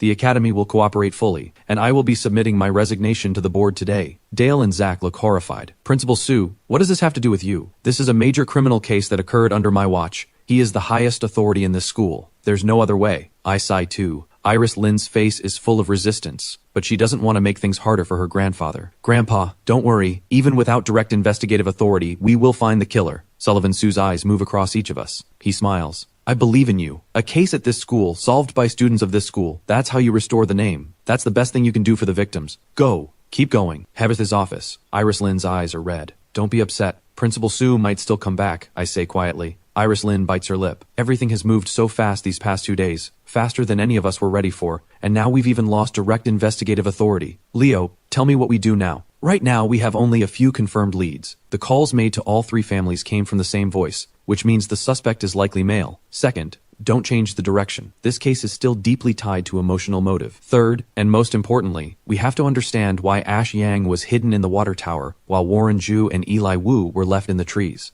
Iris suddenly understands. You're right, the direction stays the same. The locations where the 3 bodies were hidden, that has to be significant. To understand the difference between the 3 bodies, we need to examine them again. Dale, before the City Bureau takes full control, we have to move fast. The moment I finish, all 4 of us head straight to the forensics lab, but at the door, we find officers already on guard. You 4, stop. What's your business? They block us. Dale looks exasperated. They got here first. It's fine. If it comes to it, we go straight through. I turn to the officers. We are students from the police academy, originally assigned to the Ash Yang case. We have critical information to share with you. The officers look skeptical. I pull out my student ID. They take one look, and their expressions change completely. Young Master Leo, make way everyone. Let young Master Leo and his classmates through. Zack and Dale are caught off guard by my identity again. They watch the officers step aside. They can't hold back. Leo, what exactly does your dad do? He's in law enforcement. And your grandfather? I turn around, smiling strangely. He runs in military academy circles. No way. One in law enforcement, one in the military. Don't tell me your mom and grandma are just as impressive. Nothing worth hiding. My mom is one of the country's top forensic scientists. My grandma is nearly retired but still holds the title of criminal investigation expert. After hearing all that, Zack and Dale both go completely blank. After a long pause, one thought finally surfaces. This entire family is just not human. I say nothing more.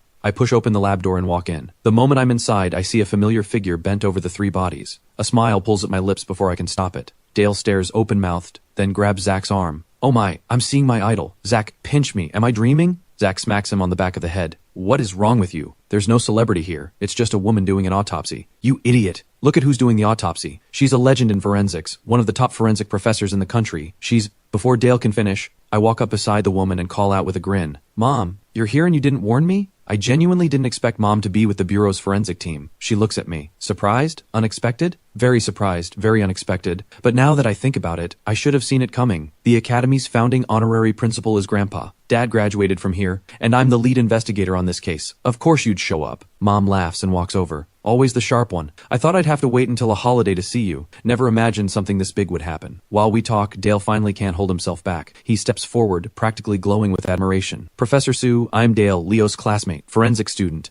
I've admired you for so long, I can't believe I'm actually meeting you. Well, looks like I've got a fan. Then tell me, does Leo take after me? Mom asks with obvious delight. Dale nods without a second's hesitation. Absolutely, the resemblance is striking. All right, let's get to work. Mom, you've been at it a while. What have you found? I bring us back to the point. Mom picks up a file from the table. This is the autopsy report you submitted to Principal Sue. The main examiner was this young man here, I take it? She looks at Dale. Go over it again, carefully. Forensics demands precision. This report missed something important. Dale goes still. Zack reacts fast. He kicks Dale in the shin. Why are you just standing there? This is the best learning opportunity you'll ever get. Professor Sue is giving you a chance. Thank you, Professor Sue. Dale quickly changes into his lab coat and begins re-examining Ash Yang's body with full focus. Iris, Zack, and I stand to the side and wait. Before long, Iris says quietly, Leo, I really envy you. What's there to envy? Not your family background. I envy you having a mom like her. The way she speaks, never harsh. And no matter what situation she's in, she puts you at the center of it. That's what I envy most. I understand. Iris's mother has probably always been hard on her. In your eyes, Mom is wonderful. But in my dad's words, a soft mother raises a spoiled child. I tease. Iris smiles quietly and says nothing more. We wait. After a while, when Dale finishes re-examining Ash Yang's body, his expression shifts. Zack moves to ask if he found something. I hold him back. We wait quietly as Dale moves on to Warren Ju and Eli Wu. After another long stretch, Dale sets everything down and walks to Mom first. He gives a slight bow. Professor Sue, thank you for guiding me. I won't make this kind of basic mistake again. The 3 of us come closer. Mom smiles. Then tell us, what did you miss? I missed the condition of their internal organs. All 3 bodies show signs of poisoning, chronic poisoning. Even without the murders, the accumulated toxins would have killed them within a year or 2. Dale's words bring a new lead into focus.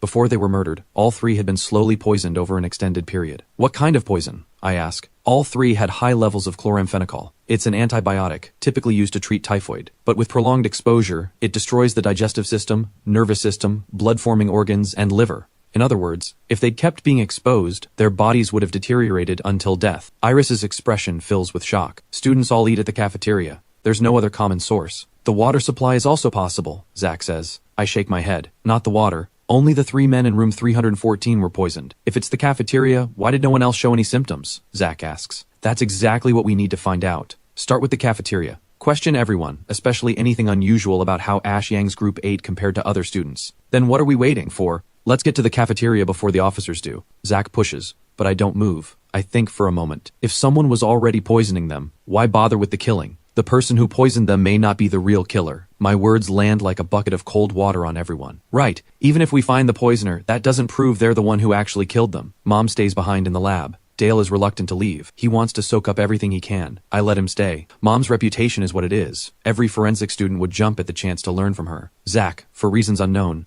sees Dale staying and suddenly decides he wants to stay too. Mom is actually quite pleased. 2 extra sets of hands. She keeps them both. Iris and I leave the lab. The officers nod with a smile. We smile back and pick up the pace toward our next lead. Director Grant Wang looks surprised to see us, but when he sees who it is, he smiles. What can I do for you two? Director Wang, we have some questions about the cafeteria. That falls under your oversight, right? Grant Wang nods. The cafeteria is my responsibility. Go ahead. What do you need to know? Things have been absolutely chaotic around here. I want to ask, were there any special arrangements for certain students' meals? Specifically, did Ash Yang's group eat anything different from the rest of the students? Grant Wang shakes his head immediately. The academy doesn't make special arrangements for individual students, and I've never noticed any student receiving better or worse food than anyone else. I try another angle. Is the cafeteria run by an outside contractor? It is, but even so, what you're describing couldn't happen there. I decide there's no point pressing further. Whether Grant Wang is telling the truth or not, there's no reason for him to cover anything up. He probably genuinely doesn't know. We don't push further. Iris and I say goodbye and walk out. She frowns. Are we really going straight to the cafeteria? Won't that tip them off? Did you forget? We still have someone who can give us information. I smile. Iris catches on almost immediately. Right, Jess Guo. She was so close to Ash and the others. She's bound to know something. So we leave the academy again and meet Jess at the same coffee shop. Even though we've lost direct investigative authority, Jess's attitude hasn't changed. The moment she sits down, she asks, "You have a new lead, don't you?" I get straight to it. You've probably heard that Warren Zhu and Eli Wu's bodies have been found. Today I'm here about the poisoning. Jess looks confused. Poisoning? The latest autopsy shows all 3 were being poisoned over an extended period. We believe it's food related. The cafeteria is the only common food source at the academy. You were closest to them. You must know something. The moment I finish, Jess's expression shifts sharply. It's gone almost immediately, but my eyes caught it. It leaves me unsettled. Then Jess speaks.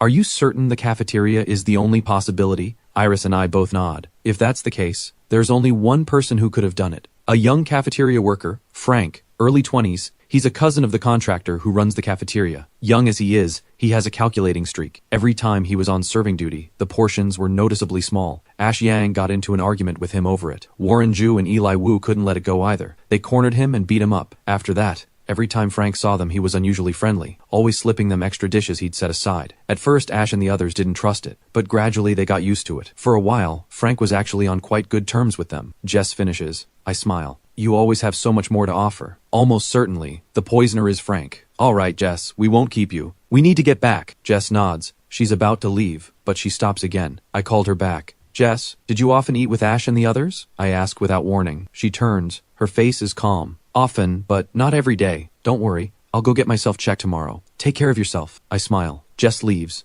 Iris watches her go and says again what she said the first time they met. Something about her is always off. I smile again and say nothing. I watch Jess walk away and quietly make a decision. After the brief meeting with Jess, Iris and I return to the academy. The campus is now swarming with officers, all sent from the city bureau to handle the triple murder. The academy is a training ground for the entire law enforcement system. 3 deaths here. Not just the city bureau, but even my father Marcus, she had to take notice. Iris and I were heading straight for the cafeteria when we run into a middle-aged couple in the corridor. Their faces are heavy with grief. Iris and I exchange a look. One of the 3 victims' parents. I step forward. Hello, my name is Leo Yi. I was the student investigator assigned to the Ash Yang, Warren Zhu, and Eli Wu case. May I ask who you are? We're Ash Yang's parents. Is there something you need? His father says, but his mother looks us over and says something that catches me off guard. Is this academy really this careless? How old are you two? How can children be investigating something like this? We are young, ma'am, but every lead the bureau is currently working on came from us. The reason we stopped you is simple. We need to know what was said in that phone call. Without question, the person who called all 3 families was the killer. Just the usual caring things. How tough the teaching was, telling us to take care of ourselves. That's mostly what we remember. I nod. Did you record it? What date was the call? How long did you talk? Only that it was the 21st of last month. The call lasted nearly an hour. We all believed it was really Ash. The voice had a heavy cold, thick, congested, but the way of speaking exactly like him. Understood. Please take care of yourselves.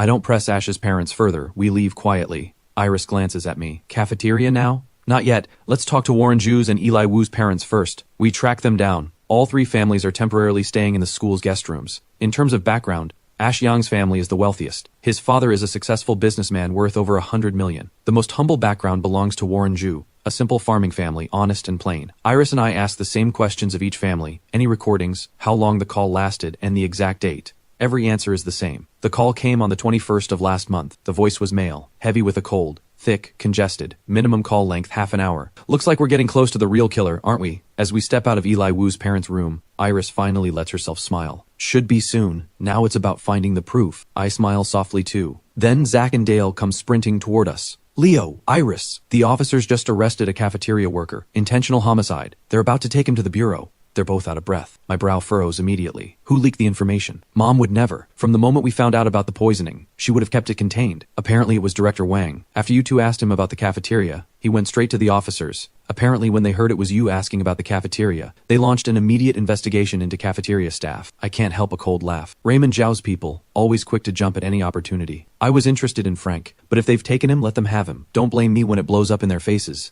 I turn and walk back. Iris falls in right behind me and asks quietly, "You're not going to watch? What's there to see? Frank is the poisoner. He's not getting away. Getting arrested is exactly what he deserves." But Iris, why do you keep following me? Iris blinks. To investigate the case. What case? We've been running on empty for 2 days. We need to actually rest. Of course. Iris, if the girls' dorm isn't comfortable enough, you're more than welcome in mine. She takes one look at my grin and rolls her eyes and walks off. Dream on. I had been genuinely buried in this case for 2 solid days. Iris assumed I was just saying I'd rest.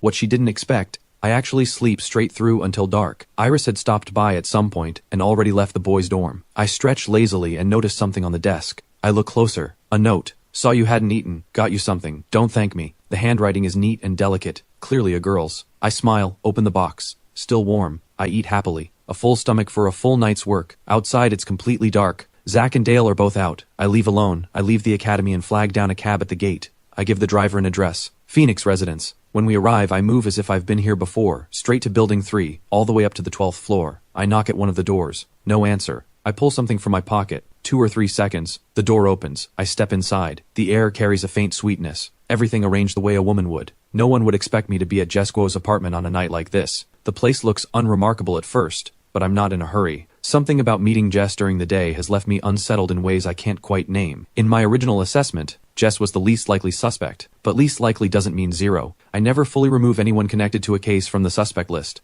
Coming here while she's out, I want to see if there's anything this apartment can tell me. I walk through the living room first, then into the bedroom. Same minimal style, but there's an oversized wardrobe. I stare at it, genuinely curious. From everything I know about Jess, during her student years she was easygoing, never particularly invested in clothes, shoes, or cosmetics. A wardrobe this size isn't something she needs. It makes the room feel cramped, and that doesn't fit her at all. I walk slowly toward it. I pull the door open gently. Her clothes hang inside, mostly black and white shirts, casual wear. I take it in and find nothing unusual. I'm about to close it, when something stops me. There's a smell in the wardrobe. I push the clothes aside one by one. Sandalwood. As the clothes part, the scent grows stronger. I look carefully. Behind the row of clothes, there's a hidden compartment. I open it immediately. What's inside makes my chest tighten. 2 electric candles glow faintly. The sandalwood scent comes from a small incense burner. The burner is filled with accumulated ash. At least a month or two's worth. I reach into the ash, but my eyes lock onto the 2 photographs hanging in the compartment. 2 young men, early 20s, faces lit with the easy confidence of youth. These are the 2 men found hanging in the trees, Eli Wu and Warren Ju. But with their photos here,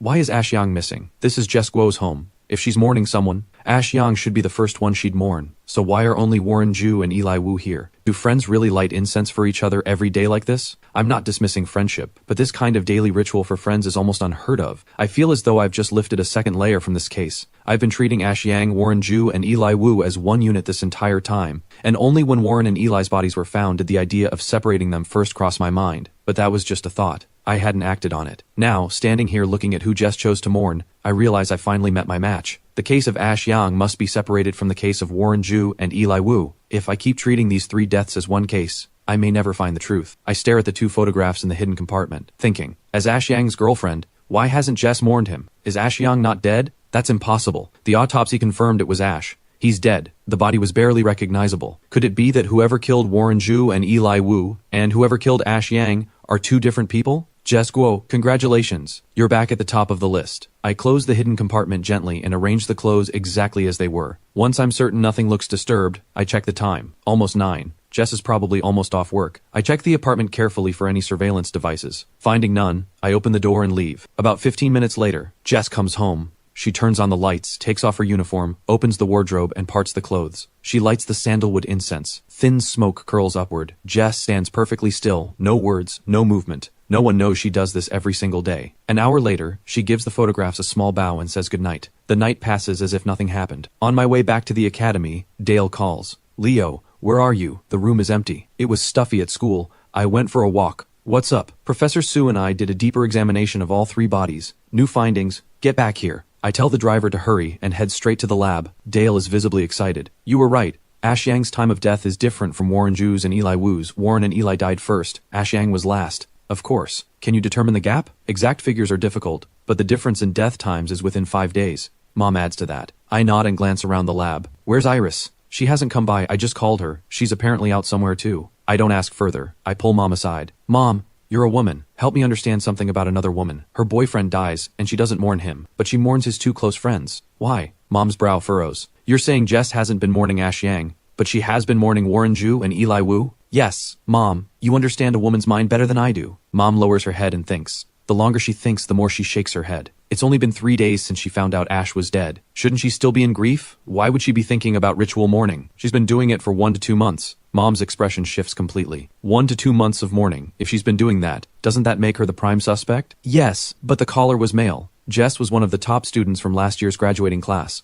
Outstanding criminal investigation instincts, strong combat ability, even some knowledge of forensics. A well-rounded student. I'm wondering, can she disguise her voice? Mom doesn't know how to answer. Part of her doesn't want to believe it, because she met Jess today. Jess came to see the 3 victims. Mom had genuinely taken a liking to her, especially learning how accomplished she was. But everything now is pointing in the same direction. Jess's suspicion is growing. Aside from the voice mismatch, Jess has every other condition for this crime. She was almost certainly the person all 3 of them trusted most, and she has the ability to eliminate them without leaving a trace. Mom finally looks up. Ash Yang was never the one she truly loved. The person she really cared about was either Warren Ju or Eli Wu. I even suspect she may have hated Ash Yang. Otherwise, none of this makes sense. Women understand women in a way that goes beyond logic. I take Mom's reading as one more data point. I didn't expect Iris, who had been absent this whole time, to burst in at exactly this moment. She doesn't knock. She runs straight in, breathless. Leo, I found something major. Ash Yang was sent abroad for a month last semester for advanced studies. When he came back, Jess may have been pregnant. I walk straight over to her. Where did this come from? A girl from the previous year who couldn't stand Jess. We've been investigating their social circle, so I looked in the opposite direction. And it gets better. While Ash was abroad, Jess was absent from the academy one evening. It was Eli Wu's birthday, and both the other guys from room 314 were also gone that night. 2 weeks after Ash came back, Jess took a week of leave. 5 days after that leave ended, the academy's break began. I start piecing together Iris's findings. Jess may have been pregnant. All 3 were absent on Eli's birthday. After Ash returned, Jess took leave. If the pregnancy was real, that week was likely to deal with it. If she dealt with it, it means Ash found out. Which raises the question, during the month Ash was away, did the relationship between Jess and either Warren or Eli shift from friendship into something more? When Ash found out, consumed by rage, he killed Warren and Eli. And when Jess discovered what he'd done, she killed Ash. If all of this holds, then Jess is terrifying. Because for the past 1 to 2 months, everything has been a performance. Her phone records are carefully managed, calling Warren, Eli, and Ash. Every call rings for at least 10 seconds. And the most baffling thing, Jess never reported Warren and Eli missing or tried to recover their bodies. Was she afraid that doing so would expose her role in Ash's death? Theories keep surfacing in my mind one after another. But no one expected an officer to push open the lab door right at that moment, voice buzzing with excitement. Professor Sue, young Master Leo, the real killer has been found. It's the cafeteria worker Frank. The city bureau just called. Frank has confessed. Frank confessed. Everyone in the lab exchanges looks of disbelief. In their minds, the actual killer cannot possibly be that cafeteria worker. His motive for poisoning, unless he was afraid they'd graduate before the toxins could kill them. But did Frank have the capability to murder 3 highly trained students in one sweep? I don't believe it. From the moment I left Jess's apartment, I'd already concluded there are 2 killers. Why would Frank confess? The officer leaves. Iris immediately says, "This is impossible. Frank is not the killer. He's an indirect killer at most. But the real one isn't him. Looks like the city bureau is desperate to demonstrate results to the public. Unless something changes, tomorrow morning every paper in the city will be running Frank's arrest. They'll even call a press conference. This case has a lot of eyes on it," Mom says. A cold smile pulls at my mouth. "Let Raymond Zhao play his game. We have 1 night left. If he dares hold that press conference tomorrow, and I find my opening, then Raymond Zhao can forget about ever moving up in his career. I'm with you on that, but we may not even have 12 hours left. I say nothing. I stare at the three bodies for a moment. Then I speak. Iris, take me to the girl you spoke to earlier. Iris doesn't know what I'm after, but she nods, and we head out quickly, taking Mom's car. We arrive at an apartment building in Eastern Kingdo. Iris makes a call. Before long, a girl comes down. She gets in and looks at us curiously. What else do you need? I already told you everything I know. The one with questions is me, I say. There are a few things I'd like you to help clarify. I smile. She looks me over. All right. Since you're cute enough to make it worth my while, I'll tell you everything. I don't let that land. What made you think Jess was pregnant at the time? I was in the same class as her. Before she took leave, she kept dry heaving, and then she took 7 days off all at once. That's what made me suspicious. I nod. Good. How did you establish Jess's relationship with Warren and Eli? It was never really a secret. A lot of people knew at the time, because the next day Jess was arguing with Warren and Eli, asking over and over who it was. Something clicks further into place. I smile. Last question. What's your honest read on Jess? Jess, honestly, I can't stand her. She always seemed above everyone else, but I can't deny her ability. She's genuinely gifted. A natural in criminal investigation. Back in school, every time they ran a mock case, 7 out of 10 times, she was the one who found the killer. So if it were up to you, if Jess decided to commit a crime, how well do you think she could pull it off? I smile. No one would ever suspect her, and even if they did, they'd dismiss it almost immediately. I stop there. Good. Thank you for your time. We'll take you to dinner sometime. She smiles and nods, but just before she gets out, she turns. Actually, forget the dinner. Can I go see Ash Yang? I can promise you may get to see him tomorrow. All right, I'll wait. She gets out. For Iris, she doesn't feel like we got much out of that conversation, but reading my face, she sees something there. Confidence. You have a new idea, don't you? Iris asks. I'm completely certain Jess Guo killed Ash Yang, and Warren Zhu and Eli Wu, most likely Ash killed them, I say. Iris doesn't rush to ask why. She works through it herself. Jess was with Warren and Eli on the night of Eli's birthday. Then she became pregnant, and Ash found out. The files show Ash was not only exceptional, but deeply proud. He would never have accepted that. So he killed Warren and Eli. But by then, Jess's feelings for Warren or Eli may have already grown into something deeper. So in her grief, she set a trap and killed Ash, and fabricated everything. I don't answer her. Something nags at me, something I've overlooked. My mind keeps turning. Then a passage comes to me. A classical essay about a master of vocal mimicry performing for a banquet of guests. Many students would recognize it. It's called ventriloquism. And tonight, when I was at Jess's apartment, there was a piece of calligraphy on the wall. It was that exact passage. And the name signed at the bottom. Also Guo. That piece of brushwork has just become the most important thing I've seen. It can't be used as evidence, but it's what makes me absolutely certain Jess is the killer. Let's go back to the lab. Lindsay looks at me. Don't tell me you're looking for more on the bodies. Besides the bodies, we don't have time to find anything else. Someone as gifted as Jess wouldn't leave us evidence. But Jess is smart, and so was Ash. Unless he died instantly from that first blow, he would have left something behind. One blow can kill. But what if Ash didn't die immediately? He may have struggled. And the primary crime scene, we've never found it. Where is it? Maybe it's exactly where no one would think to look. The location that's already been ruled out. Where is it? The rooftop. The place Zach ruled out. Iris and I move back to the academy as fast as we can and go straight to the lab. Mom sees us walk in. Find anything? I shake my head. Nothing yet. But Jess Guo is confirmed involved. Mom, what are you working on? Running a more thorough examination, especially the fingernails and mouth. Zach, go prepare the luminol solution. Zach's eyes light up. You found the primary crime scene? Not confirmed, but I want to use luminol on the rooftop and see if we can reconstruct what happened there. See if the rooftop really is the primary scene. Luminol isn't hard to prepare, but the glow it produces when it reacts with blood is extremely faint. It needs darkness or complete blackout conditions. It's already deep into the night. Zach and Dale get to work preparing the solution immediately. When it's ready, Dale stays behind to assist Mom. I take Zach and Iris to the rooftop of Block B. The prepared solution is limited. There's no way to make a large amount this fast. The three of us reach the roof. Zach and Iris look at me, waiting to be told where to start. I scan the space.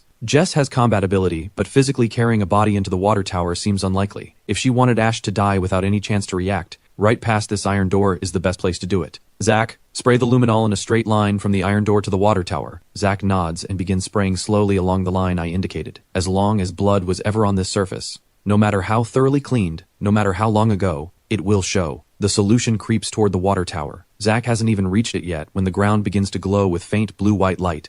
A patch of luminescence spreads and grows. I pull out my phone and start documenting. Then, a pair of footprints appears in silver light. Iris, what size shoes did Ash Yang wear? Around a size 43. And these? Can't be more than 37. As Iris says it, her face floods with pure joy. A size 37 footprint. An extraordinary piece of evidence. Feet that small rarely belong to a man. I observed Jess's feet earlier, large for a woman. 37 is a large woman's size. I crouch close and photograph every detail. Then more footprints emerge, fading as they move further away, because the blood on the soles was gradually wiping off. As Zach sprays the base of the water tower, I call out, "Go around the tower. I want to see if we can bring out the shape of the weapon." Zach nods. Before he's even finished, the outline of half a hammer materializes. I step back from the camera with a smile and call Mom. Mom, stop the examination. Is the city bureau definitely holding the press conference? Confirmed. Tomorrow morning at 9, Academy grounds. Mom answers. Good. We're done for tonight. First thing tomorrow morning, I'll personally invite Jess Guo to attend. The night passes quickly. Morning comes, bright and clear. The academy, the center of everyone's attention these days,